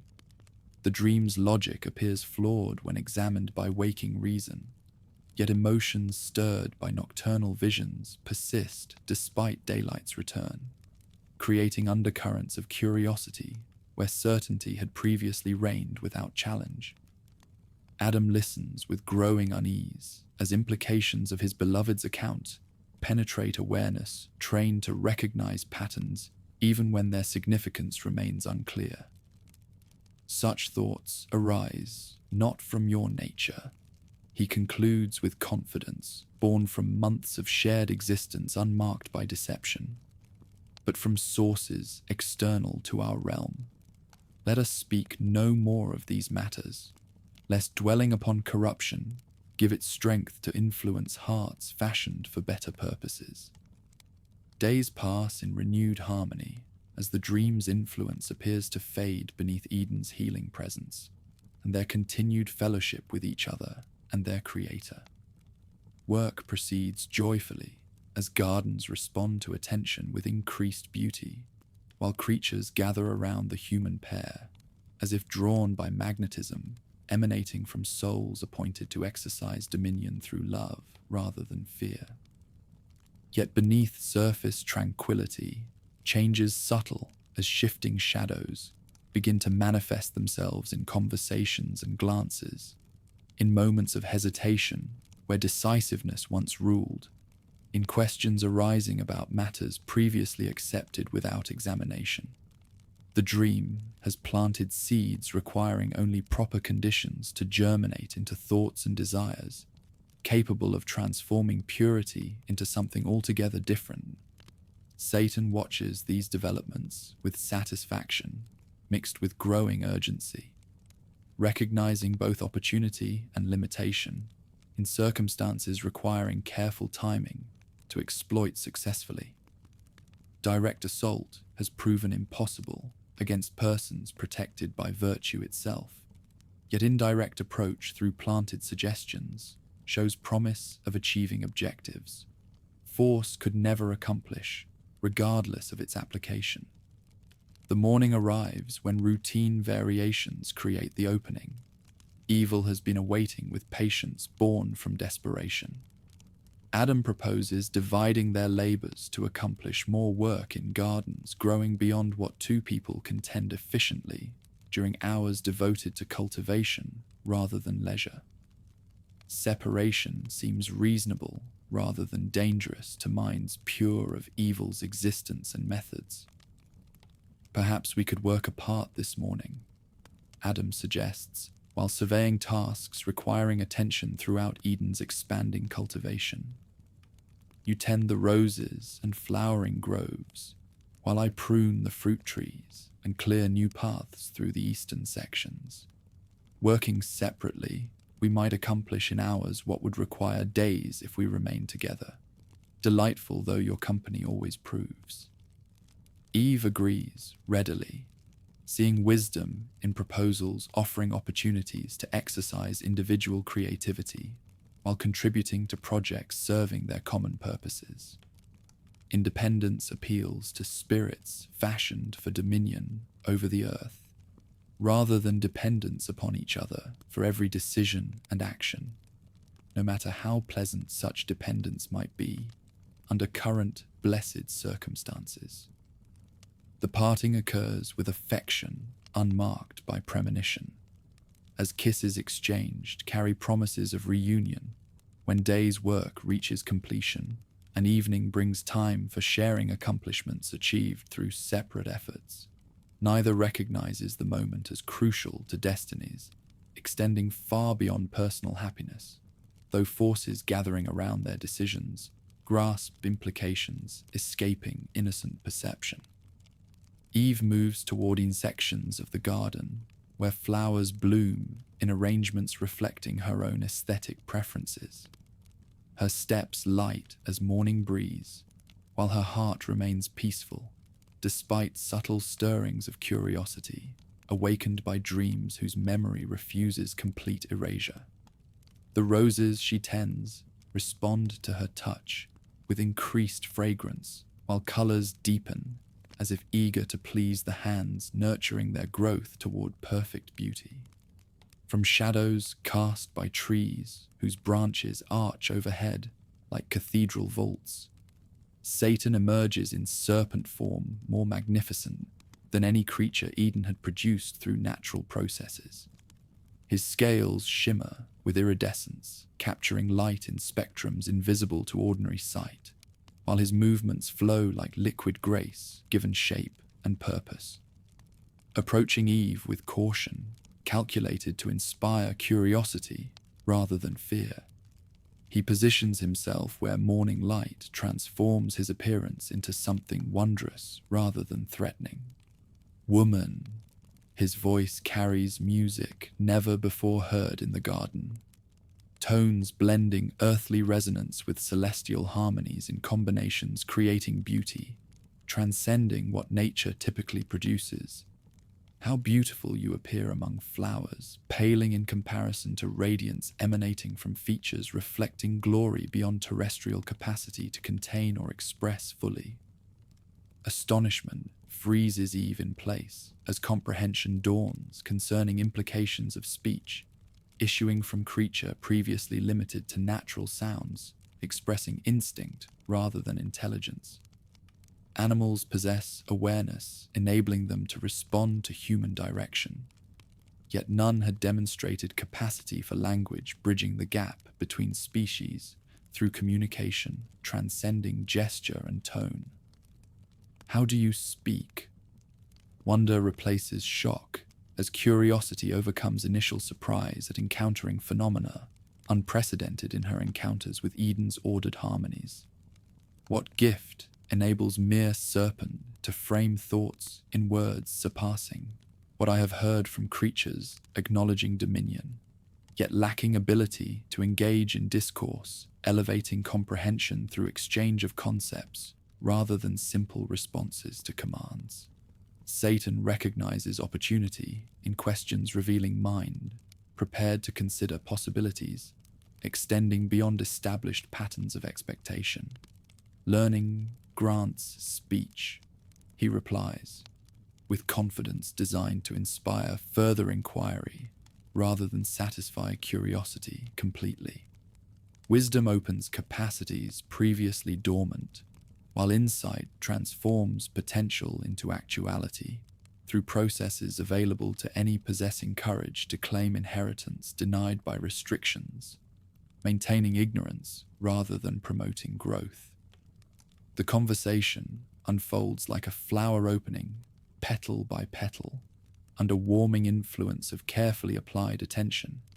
Each exchange builds upon previous statements, while introducing concepts slightly more advanced than those previously presented, creating progression toward conclusions appearing logical despite their revolutionary character when measured against teachings received from other sources. Behold this tree. Satan directs attention toward the banned plant, standing within sight, yet beyond reach of obedience, maintaining proper boundaries, whose fruit contains essence capable of elevating thought beyond present limitations toward capacities matching those possessed by powers claiming rule over your destiny. Why should learning be withheld from minds capable of appreciating wisdom's value? Eve's gaze follows Serpent's indication toward the tree of the forbidden fruit, standing in radiant beauty, exceeding even Eden's general magnificence. Fruit hanging from its branches appears more desirable than any she had previously noticed, though prohibition had always restrained attention from dwelling upon what lay beyond permitted boundaries. Now, however, focused examination reveals qualities making restriction seem arbitrary rather than protective.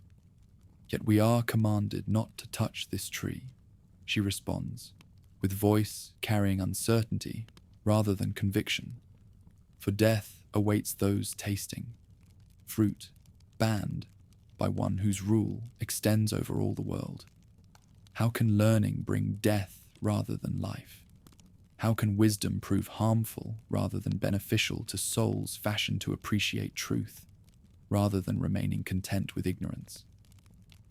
The questions reveal precisely the opening Satan had been working to manufacture through patient conversation building, toward moments when doubt could find purchase in minds previously certain about matters now appearing more complex than initial instruction had suggested. Logic wars with obedience as reason considers arguments appearing sound despite their conflict with commands previously accepted without question. Death. Satan's laughter carries tones suggesting absurdity in fears lacking foundation in reality, rather than intimidation designed to maintain control through deception. You shall not die. Rather, your eyes will be opened and you will become like gods, distinguishing good and evil. The one who commands abstinence fears your elevation to levels rivaling his own supremacy.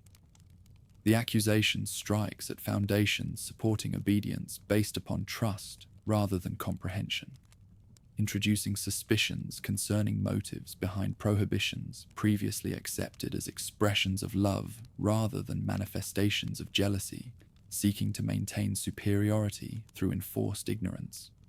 If learning truly poses no danger except to exclusive claims upon wisdom, then restrictions serve oppression rather than protection.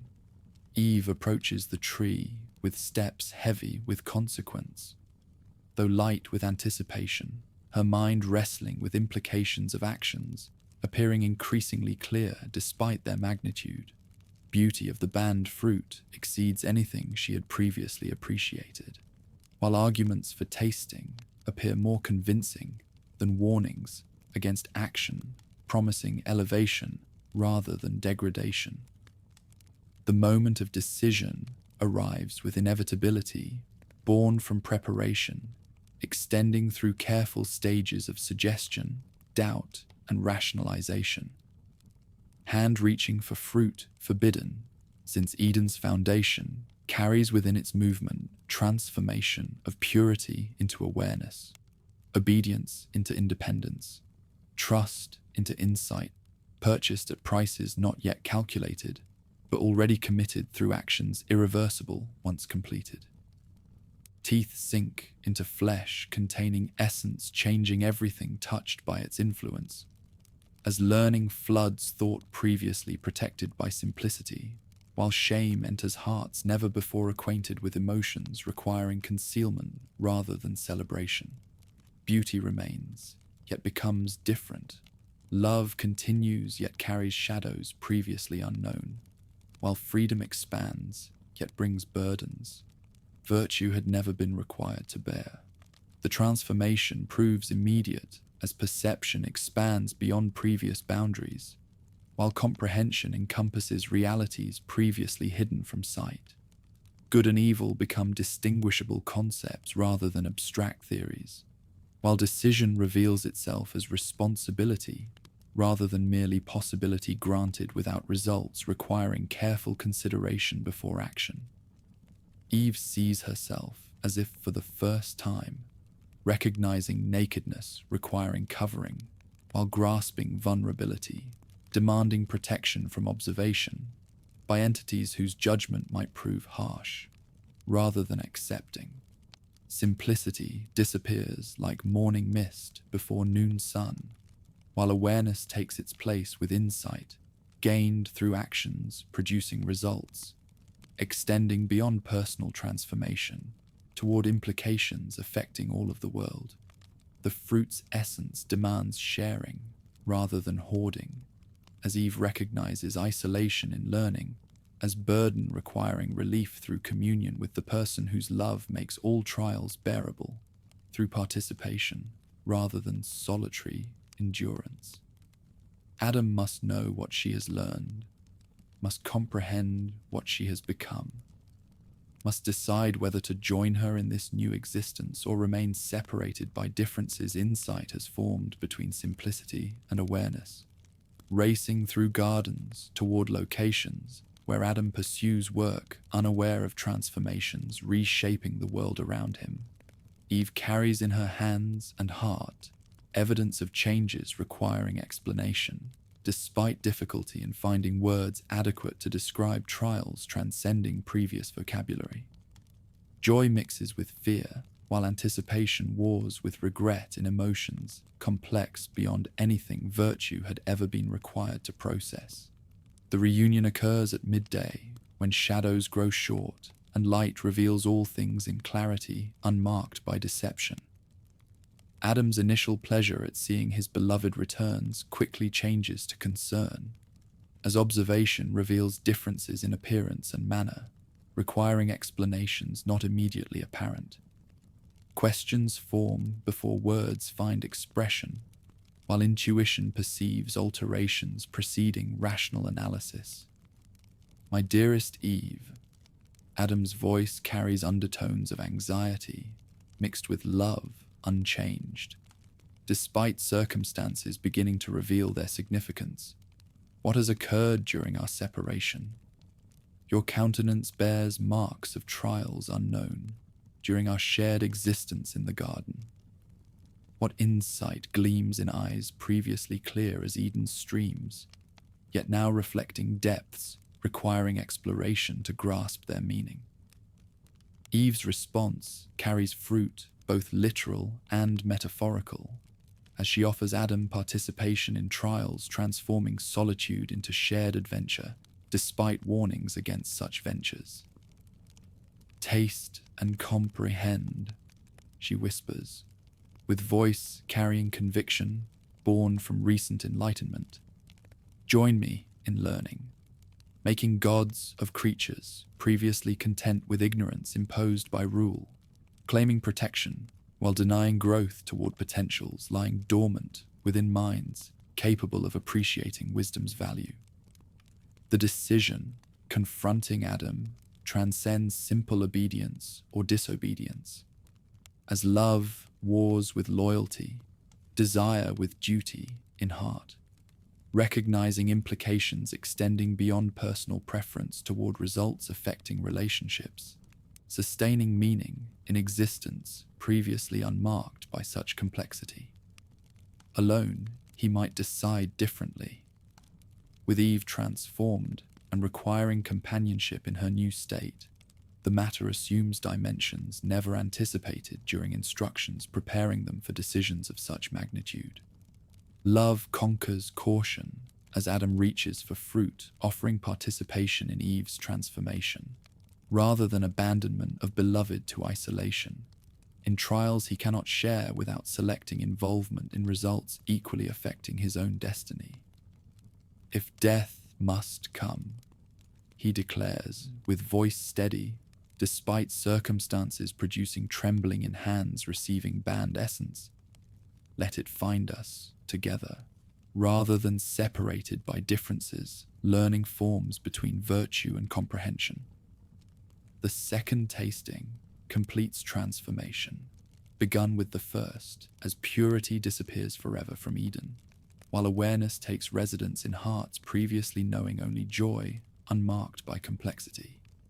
Insight floods thought with perception of good and evil, right and wrong, as abstract concepts become lived realities requiring navigation through decisions no longer obvious in their moral implications. Shame enters the garden for the first time as nakedness becomes embarrassment, requiring concealment rather than celebration of bodies, fashioned for beauty without sense of vulnerability to judgment. Fig leaves provide covering for flesh suddenly seeming inappropriate for display, while hearts seek hiding places from observation, by eyes capable of perceiving flaws previously invisible to both self and others. The earth trembles beneath their feet as results ripple outward from decisions affecting not merely human destiny, but cosmic order maintained through obedience, now replaced by independence carrying responsibilities, extending beyond personal happiness toward universal implications. Eden begins its transformation into something different as sin enters the world through gates opened by actions irreversible, once made freely by hearts possessing insight to grasp their significance.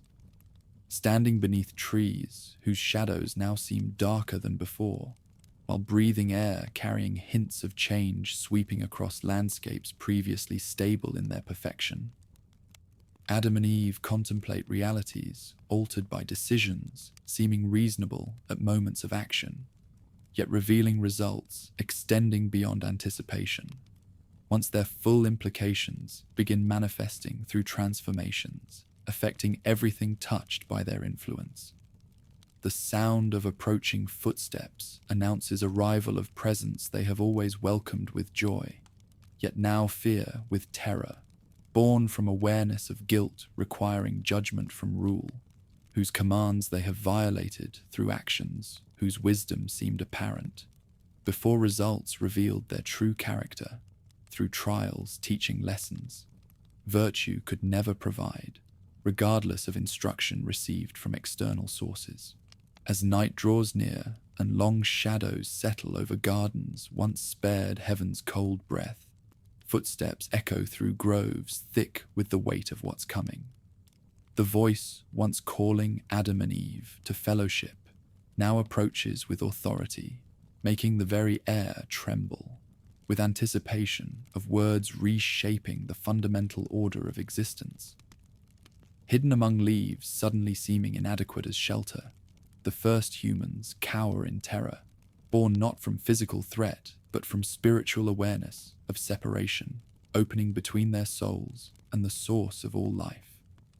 Adam, where are you?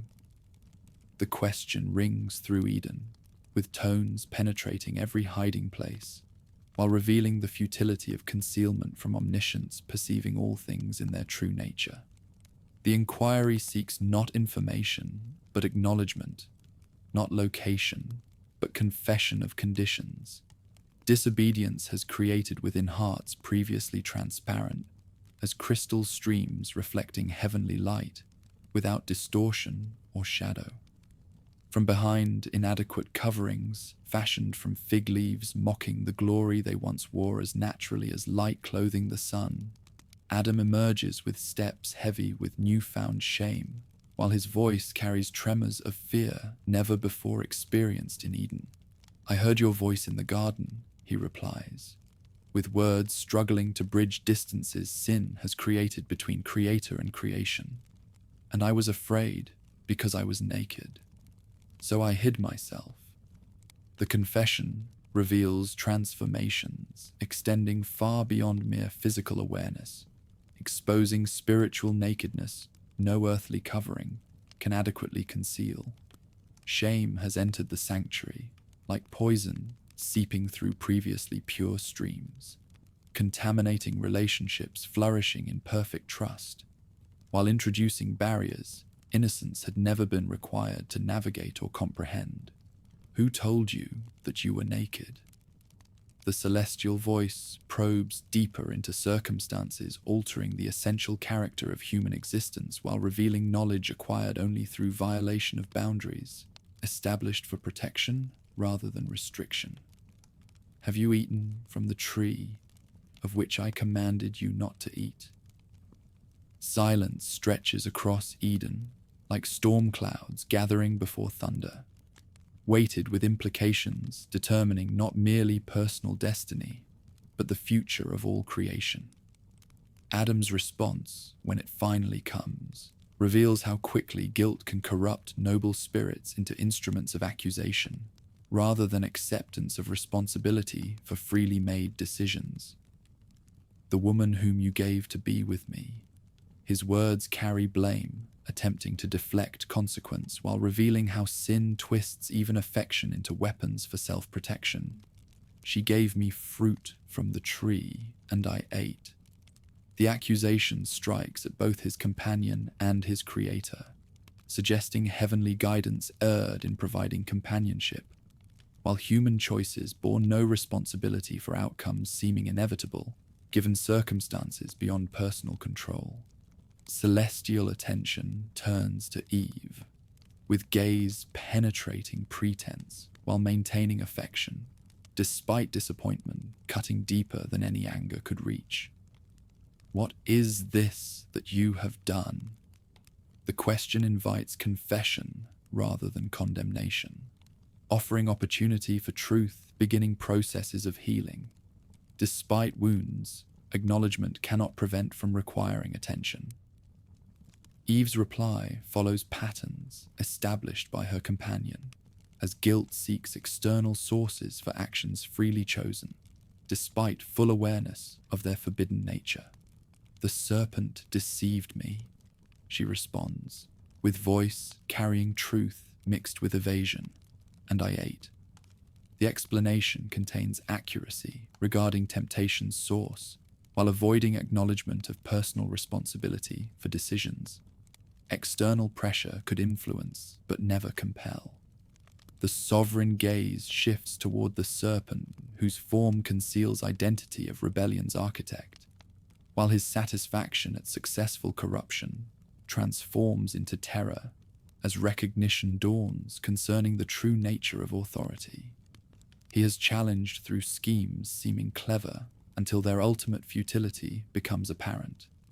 Judgment begins with the instrument of deception rather than its ultimate source, though results will extend to all participants in drama transforming Eden into theater of cosmic adjudication. "Because you have done this," the voice of absolute sovereignty pronounces sentence upon the serpent, with words echoing through dimensions beyond earthly comprehension. "Cursed are you above all livestock, and above all beasts of the field. On your belly you shall go, and dust you shall eat all the days of your life." The condemnation strips away magnificence, making Satan's disguise effective while reducing his chosen form to perpetual reminder of defeat, pride thought to avoid through cunning. Yet heavenly adjudication extends beyond immediate penalty toward ultimate resolution of conflicts. Rebellion has introduced into creation's harmonious order. "I will put enmity between you and the woman." The prophecy unfolds like dawn, breaking over landscapes previously shrouded in darkness.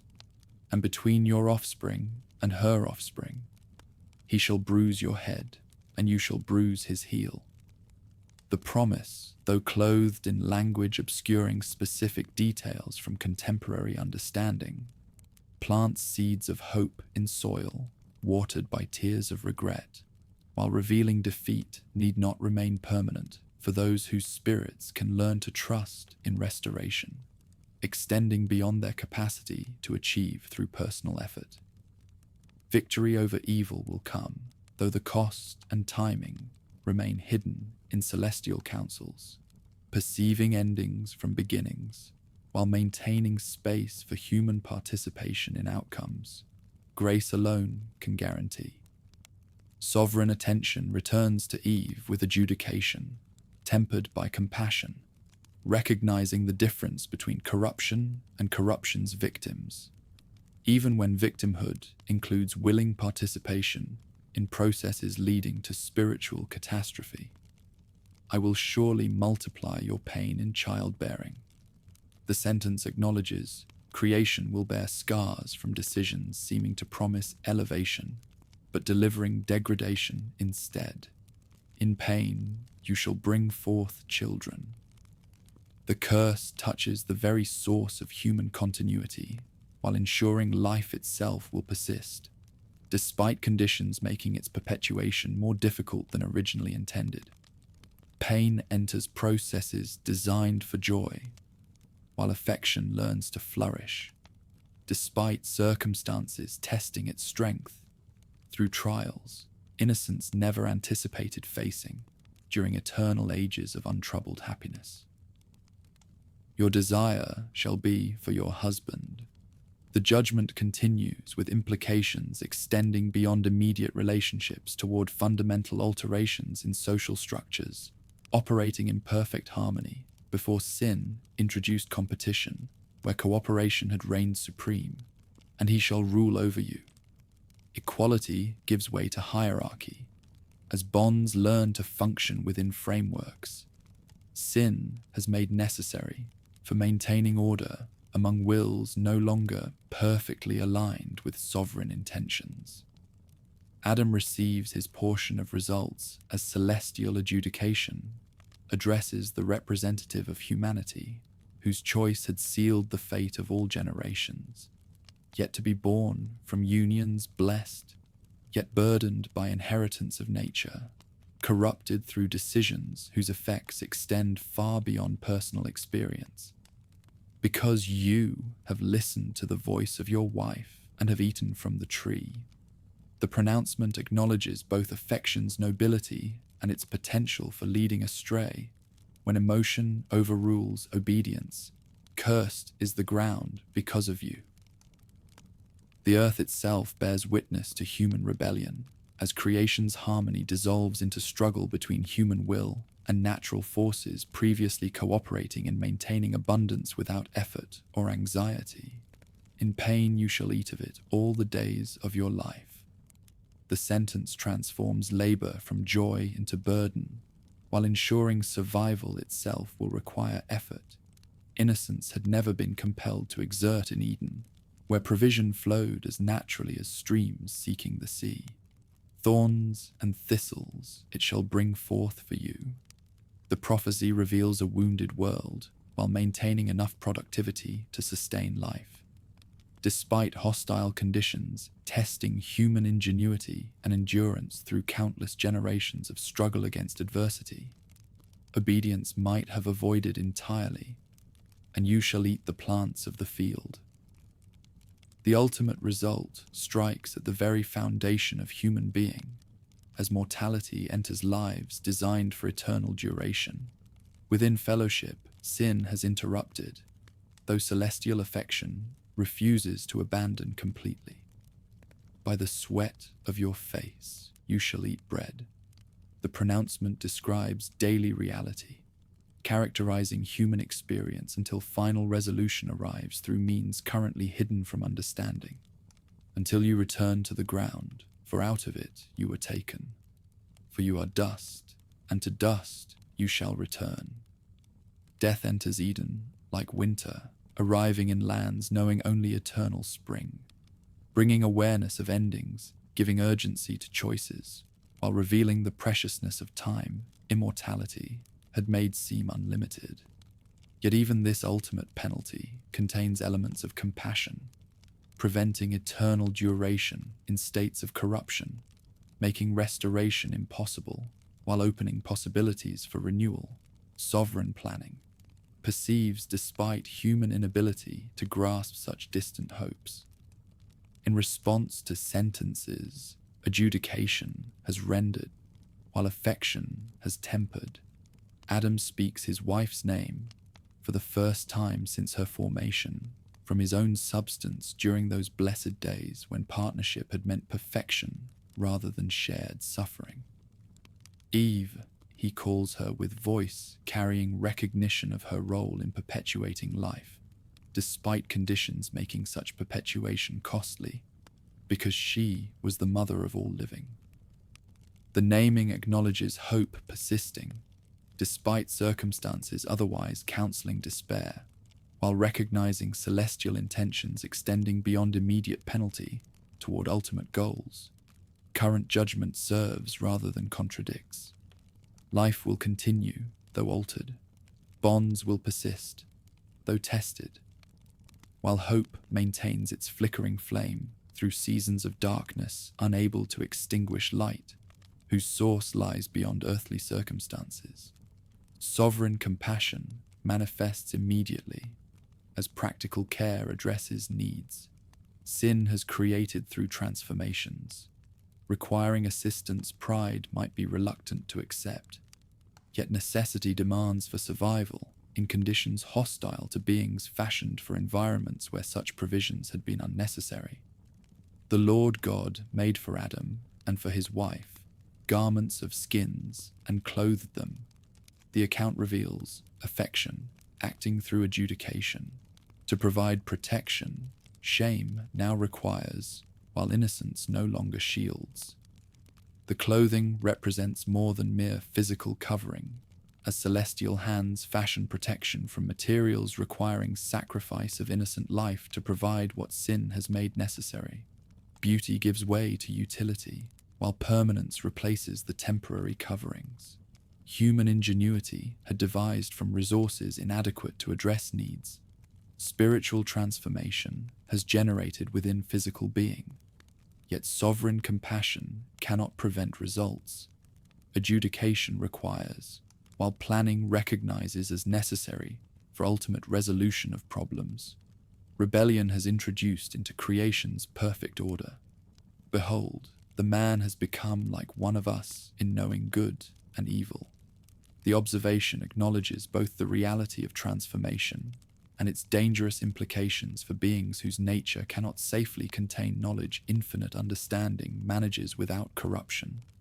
Now, lest he reach out his hand and take also from the tree of life and eat and live forever. The unfinished sentence carries implications too terrible for completion. As eternal duration in corrupted states would prevent any possibility of restoration, while perpetuating suffering, compassion seeks to limit rather than extend indefinitely. Celestial affection acts decisively to prevent tragedies. Misguided sympathy might permit while setting boundaries serving ultimate good, despite their immediate appearance as additional penalty. Therefore, the Lord God sent him out from the Garden of Eden to work the ground from which he was taken. The exile begins not in anger, but in necessity, as Eden can no longer safely contain beings whose nature has been fundamentally altered through choices sovereign foreknowledge had anticipated. Yet human freedom had been permitted to make. Despite results, affection grieves, while adjudication demands. The departure from Eden occurs under celestial escort, rather than through violent expulsion, as compassion accompanies judgment, while ensuring exile serves restorative goals, rather than merely punitive ones. Each step away from the sanctuary marks distance sin has created, while maintaining possibilities for eventual return. Through means grace will provide, when planning determines the timing appropriate for restoration penalty alone could never achieve. At Eden's eastern border, where the sanctuary meets the wider world, sin has now claimed as its domain. Sovereign power establishes permanent barriers against premature return, proving more curse than blessing for beings whose spiritual condition requires preparation. Only experience outside Eden can provide.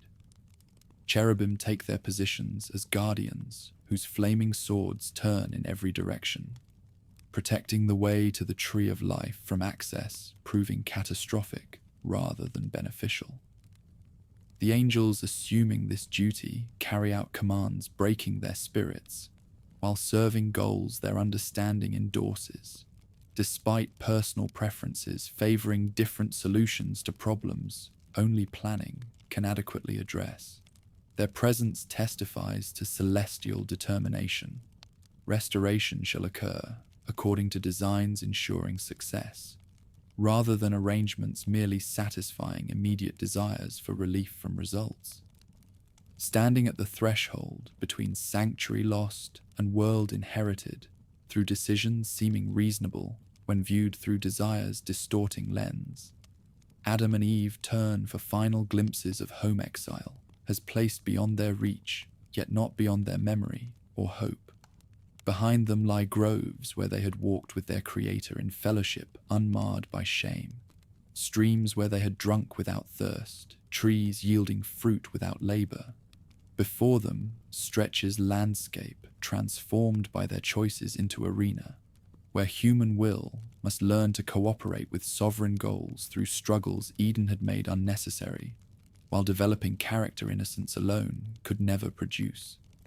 Thorns and thistles await their attention, while sweat and sorrow prepare to teach lessons pleasure had been inadequate to convey during those blessed seasons of untroubled joy. Yet celestial affection has not abandoned them to face these challenges alone, as compassion provides resources. Adjudication alone would never require, while grace plants seeds of hope in soil, seeming prepared only for growing disappointment and despair. The promise of ultimate victory over evil persists, despite immediate appearances suggesting corruption, has achieved permanent triumph over purity. Hand in hand, they step across boundaries separating their past from their future, while carrying within their spirits both burden of guilt and possibility of restoration. Sovereign affection refuses to withdraw, despite human choices seeming to justify abandonment. The world receiving them pulses with potential for both tragedy and triumph. As human history begins its long journey toward destinations, faith alone can envision, while grace alone can guarantee. Behind them, Eden remains. As testimony to celestial intentions, human rebellion has interrupted, but not permanently frustrated, while before them stretches opportunity to participate in renewal, surpassing even the sanctuary in its ultimate expression of sovereign affection, triumphing over human failure through means suffering alone can teach, while grace alone can provide.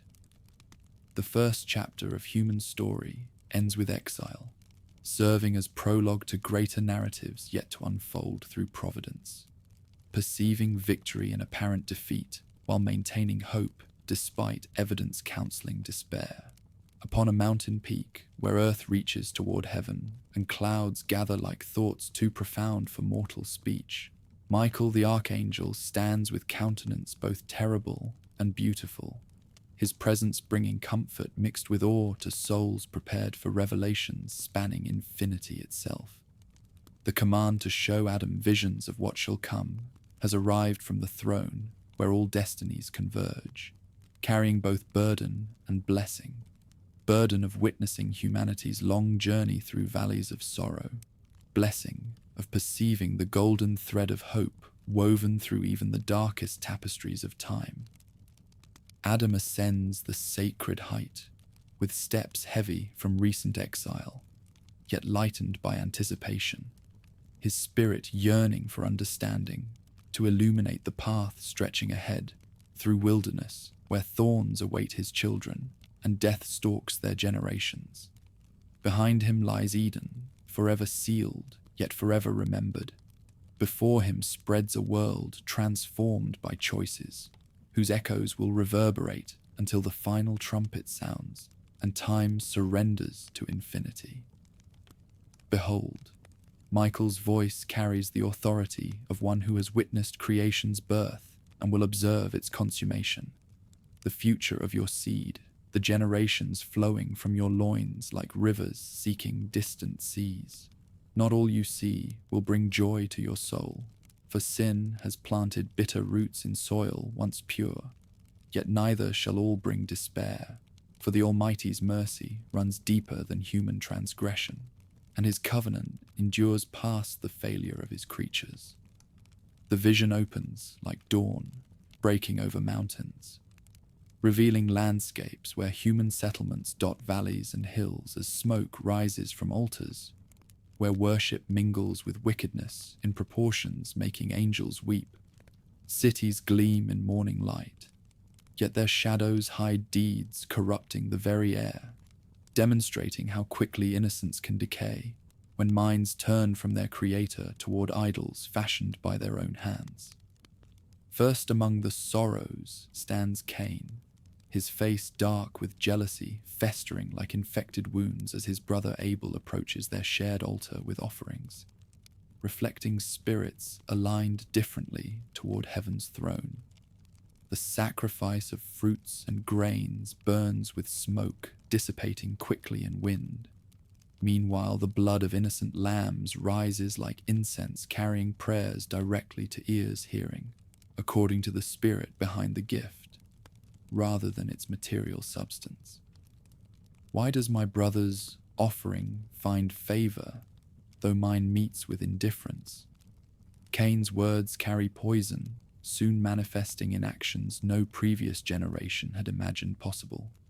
Envy transforms blessing into curse as comparison breeds resentment, demonstrating how quickly virtue can spoil when measured against others rather than against celestial standards, judging the soul's intentions above ritual's perfection.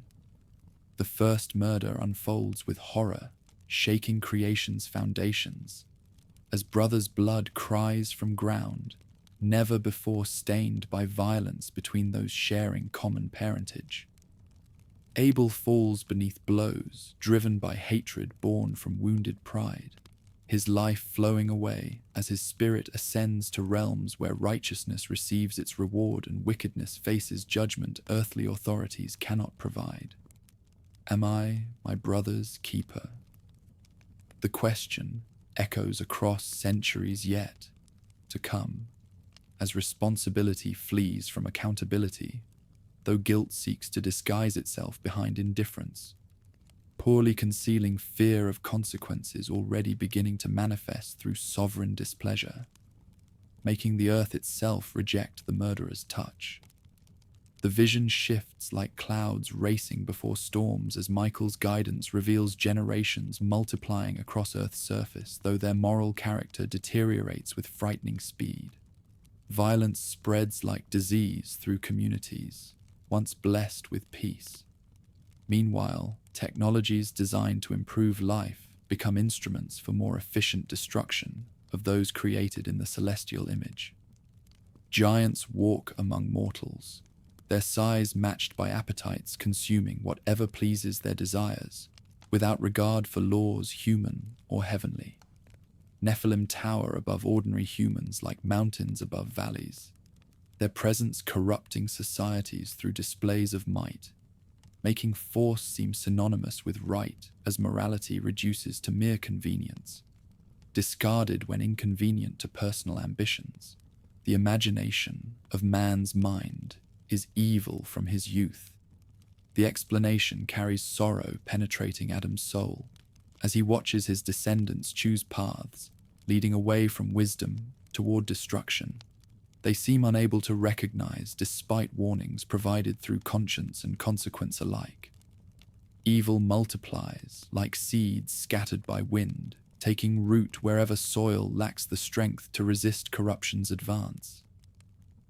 Yet sovereign patience, though stretched past human understanding, maintains limits infinite holiness cannot transcend without ceasing to be what justice itself demands.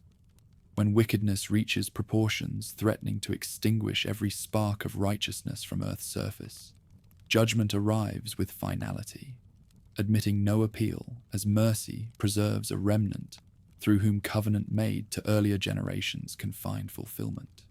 Noah emerges from the chaos like lighthouse beacon, piercing storm-darkened seas, his righteousness shining with clarity, making his contemporaries' wickedness appear even more stark by comparison. The ark takes shape under heavenly direction, as waters gather in clouds pregnant with destruction. Meanwhile, creatures great and small approach the vessel carrying humanity's hope across floods, remaking the world's moral landscape. Rain falls with intensity, transforming familiar landscapes into oceanic wastes, where mountain peaks disappear beneath waves, carrying away civilizations seeming permanent as the hills themselves. The flood rises with remorseless persistence until every breath of corrupted life surrenders to waters, serving as both judgment upon evil and baptism preparing Earth for renewal through survivors whose minds remember their Creator's voice. From Ark's windows, Noah watches worlds rebirth as waters recede, revealing landscapes washed clean yet scarred by catastrophe. Celestial holiness had required, though celestial mercy had limited. The rainbow arcs across clearing skies like bridge connecting earth to heaven, its colors proclaiming covenant vows, transcending human failure as establishing boundaries. Sovereign patience will maintain despite provocations yet to come. Never again shall all flesh be destroyed by flood. The vow carries weight of oaths sworn by one whose word upholds creation itself, yet neither shall wickedness find unlimited tolerance when it threatens to overwhelm righteousness entirely. Judgment may take different forms, but justice remains constant as the stars in their courses are, though mercy flows like rivers unable to be permanently dammed, though they may be temporarily diverted. The vision races forward through centuries, like eagles riding thermal currents high above Earth's surface, revealing civilizations rising and falling as human pride constructs monuments to its own supposed permanence. Babel's tower reaches toward clouds as mortals seek to storm heaven through architecture and engineering, rather than humility and obedience. Their efforts doomed by hubris, unable to comprehend the vast distances separating created from creator. Languages multiply in confusion as celestial intervention scatters populations across continents, where different cultures develop in isolation, broken only by trade routes carrying goods and ideas between societies struggling to understand one another's words, though sharing common struggles against mortality and meaninglessness, plaguing all Adam's children, regardless of their geographic separation. Yet among scattered nations, particular attention focuses upon a family, chosen not for their perfection, but for their willingness to trust sovereign vows, despite circumstances making such trust seem foolish to observers, measuring probability by earthly standards alone. Abraham emerges from Ur's sophisticated civilization, like pilgrim abandoning luxury for uncertainty, his faith tested through trials, breaking spirits less firmly anchored to hope, extending past present disappointments.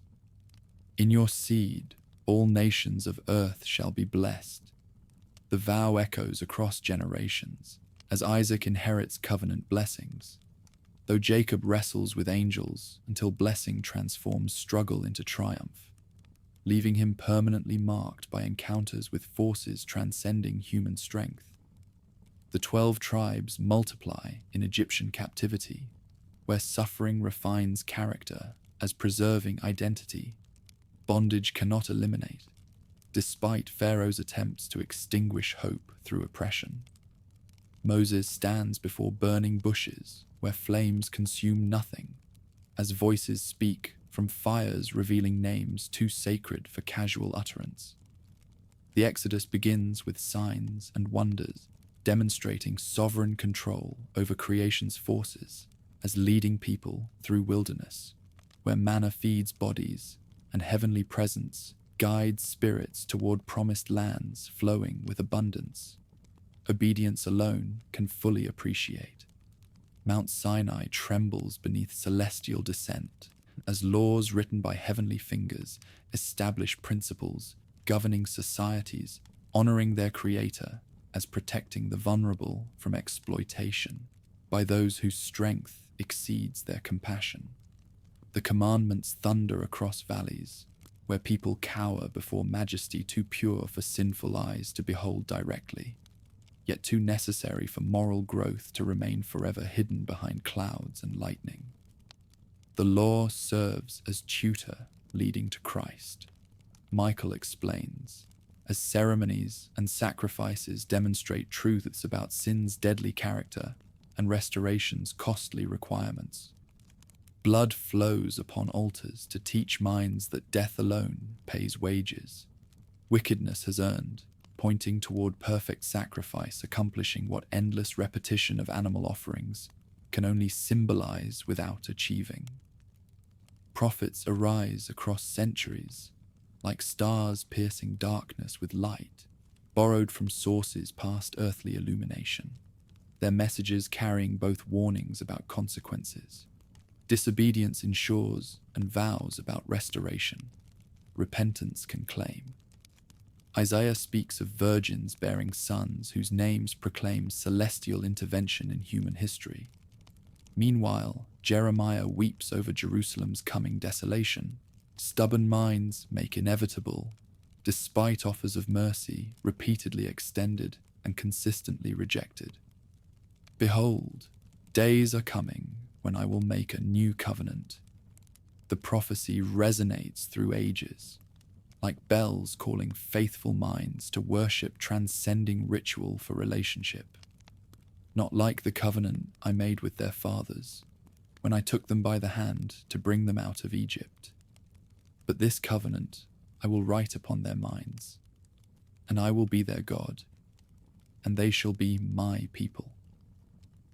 The vision climaxes as centuries converge upon a moment when infinity intersects time through birth shepherds and wise men alike, recognized as fulfillment of hopes cherished by every generation since paradise was lost. Bethlehem's stable cradles deity wrapped in humanity, sovereignty constrained by flesh, yet retaining essence, ultimately transforming both individual souls and cosmic order through submission to death conquering death itself. The Word becomes flesh and dwells among us. Michael's voice carries wonder angels feel when contemplating mysteries too deep for complete comprehension, even by minds preceding human consciousness, full of favor and truth, revealing the Father's character through actions making invisible affection, visible to eyes. Faith opens to perceive spiritual realities hidden from natural observation. 30 years pass, like seasons changing as the sovereign Son grows in wisdom and stature, his childhood and youth preparing humanity for ministry, demonstrating heaven's values, operating within earth's limitations. Baptism in Jordan's waters reveals Trinity's unity, as Father's voice proclaims pleasure in Son, though Spirit descends like dove, confirming mission about to begin through teaching and healing, revealing kingdom principles transcending earthly governments. Miracles multiply like flowers blooming in deserts as blind eyes open, deaf ears hear, lame legs walk, and dead bodies return to life through strength operating according to compassion rather than spectacle. The teachings accompanying these demonstrations penetrate minds with truths about forgiveness, affection, sacrifice, and service, overturning conventional wisdom as establishing foundations for communities built upon principles seeming impossible until celestial favor makes them practical. Yet opposition grows like shadows lengthening as daylight fades, for truth exposes error, though righteousness condemns wickedness, simply by existing in proximity to corruption, preferring darkness to illumination. Religious leaders, whose authority depends upon human tradition rather than heavenly revelation, combine with political rulers, whose stability requires populations satisfied with bread and circuses rather than communities demanding justice and mercy. The cross looms ahead like mountain peak, visible from great distances, yet growing more terrible as approach reveals its true dimensions and significance. Here, sovereign affection will demonstrate its ultimate expression. Though celestial justice receives satisfaction, mercy alone could never provide, without compromising holiness, unable to tolerate sin's presence. Regardless of emotional appeals, counseling different solutions. Greater affection has no one than this. The explanation carries weight of sacrifices past human ability to fully appreciate, that he lay down his life for his friends. Yet this affection extends even to enemies, offering forgiveness to those whose crimes deserve only condemnation, as providing righteousness to those whose moral bankruptcy leaves them unable to meet celestial standards through personal effort, regardless of their sincerity or dedication. Calvary's darkness covers earth as creation mourns the death of its creator. Meanwhile, temple curtains tear from top to bottom, proclaiming access to sovereign presence no longer limited by ritual restrictions, maintaining separation between holy God and sinful humanity. Blood flows from wounds, healing perpetual separation, though suffering pays debts infinite obligation had accumulated through human failure across centuries of accumulated rebellion. Yet death cannot hold one whose life transcends mortality's limitations. As resurrection morning dawns with strength transforming defeat into victory, as demonstrating sovereign vows possess substance more solid than mountains, and durability exceeding stars in their courses. Empty tombs proclaim triumph over humanity's final enemy, though risen bodies prove restoration, encompasses not merely spiritual realities, but physical renewal, ultimately extending to all creation, groaning under sin's curse. Death is swallowed up in victory. The proclamation echoes through dimensions, where spiritual warfare determines outcomes in material realms, and through death, he destroys him who had authority of death. That is the devil, as delivering those who through fear of death were subject to lifelong slavery. The serpent's head receives its fatal wound, though his striking of the heel serves sovereign goals by enabling victory apparent defeat makes possible. Pentecost brings Spirit's outpouring, creating communities transcending ethnic, social, and economic barriers, through unity based upon shared relationship with risen Christ, rather than external circumstances typically dividing human societies. Languages, Babel's confusion had scattered, find their healing as Spirit enables communication across cultural boundaries. Though minds discover common ground in favor leveling playing fields where human pride typically erects hierarchies, the gospel spreads like fire, consuming dry grass, as apostles carry news of restoration, accomplished and renewal available to every corner of earth where human habitation has established itself. Persecution serves to scatter seeds rather than destroy harvests. As suffering saints demonstrate joy, circumstances cannot eliminate, though their testimonies convince observers. Hope based upon perpetual realities surpasses temporary advantages worldly success might provide. Yet history's culmination awaits future revelation, as Christ returns with might and splendor, making his first advent's humility seem like dawn preceding noon's blazing intensity. Kingdoms topple before one whose right to rule derives from creative authority and redemptive achievement, rather than political manipulation or military conquest, establishing dominion through fear rather than willing submission born from grateful souls. Behold, I make all things new. The vow encompasses not merely human restoration, but cosmic renewal, eliminating sin's contamination from every corner of creation, where its poison has spread during long ages of spiritual warfare. The former things pass away as heaven and earth experience regeneration, surpassing even Eden's original beauty, though incorporating lessons learned through awareness of good and evil innocence alone could never provide. Standing upon heights where vision ends and faith begins its perpetual journey, Adam's tears flow like rivers carrying both sorrow for suffering. His choice has introduced into human experience and joy for restoration. Sovereign affection has provided despite cost's infinite holiness, required before fellowship could be restored between creator and creature. The future stretches ahead like morning breaking over mountains, promising struggles yet to be endured, but also victories yet to be won through favor, transforming weakness into strength as making possible what human effort alone could never achieve. O goodness infinite, goodness immense! Adam's voice carries worship born from understanding, recognizing how celestial wisdom has woven triumph from apparent disaster, as extracting victory from seeming defeat, that all this good of evil shall produce, and evil turn to good, more wonderful than that which creation first brought forth light out of darkness. By this the tempter's malice frustrates itself, though God's high sufferance for the trial of man, by harming him, makes him more blessed than if he never had fallen.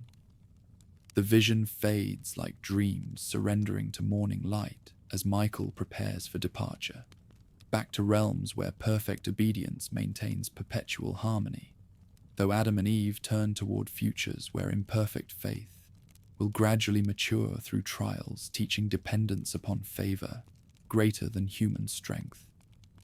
Behind them lies paradise lost through disobedience. Before them stretches paradise regained through sovereign affection, refusing to abandon creation despite rebellion, seeming to justify perpetual separation.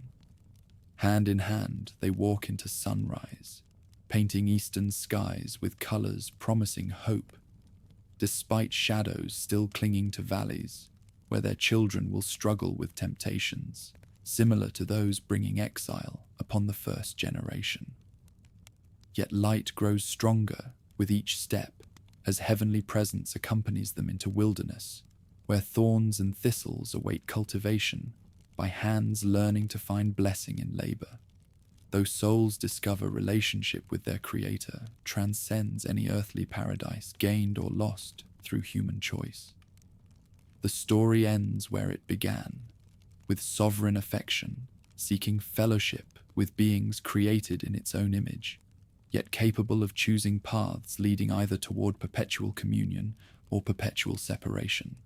The choice remains as real for every subsequent generation as it was for Adam and Eve in their garden, though favor remains equally available to all who recognize their need for restoration.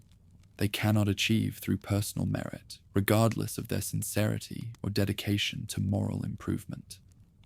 Morning star rises in eastern sky, like vow painted across heaven's canvas, proclaiming darkness never achieves permanent victory over light, though despair never successfully extinguishes hope, finding its source in affection, stronger than death and more enduring than time itself. Paradise lost becomes prologue to paradise regained through sacrifice, demonstrating sovereign character as providing salvation human effort could never earn. Yet celestial mercy makes freely available to all who trust in covenant, sealed with blood and guaranteed by resurrection, strength transforming earth's sorrow into heaven's joy.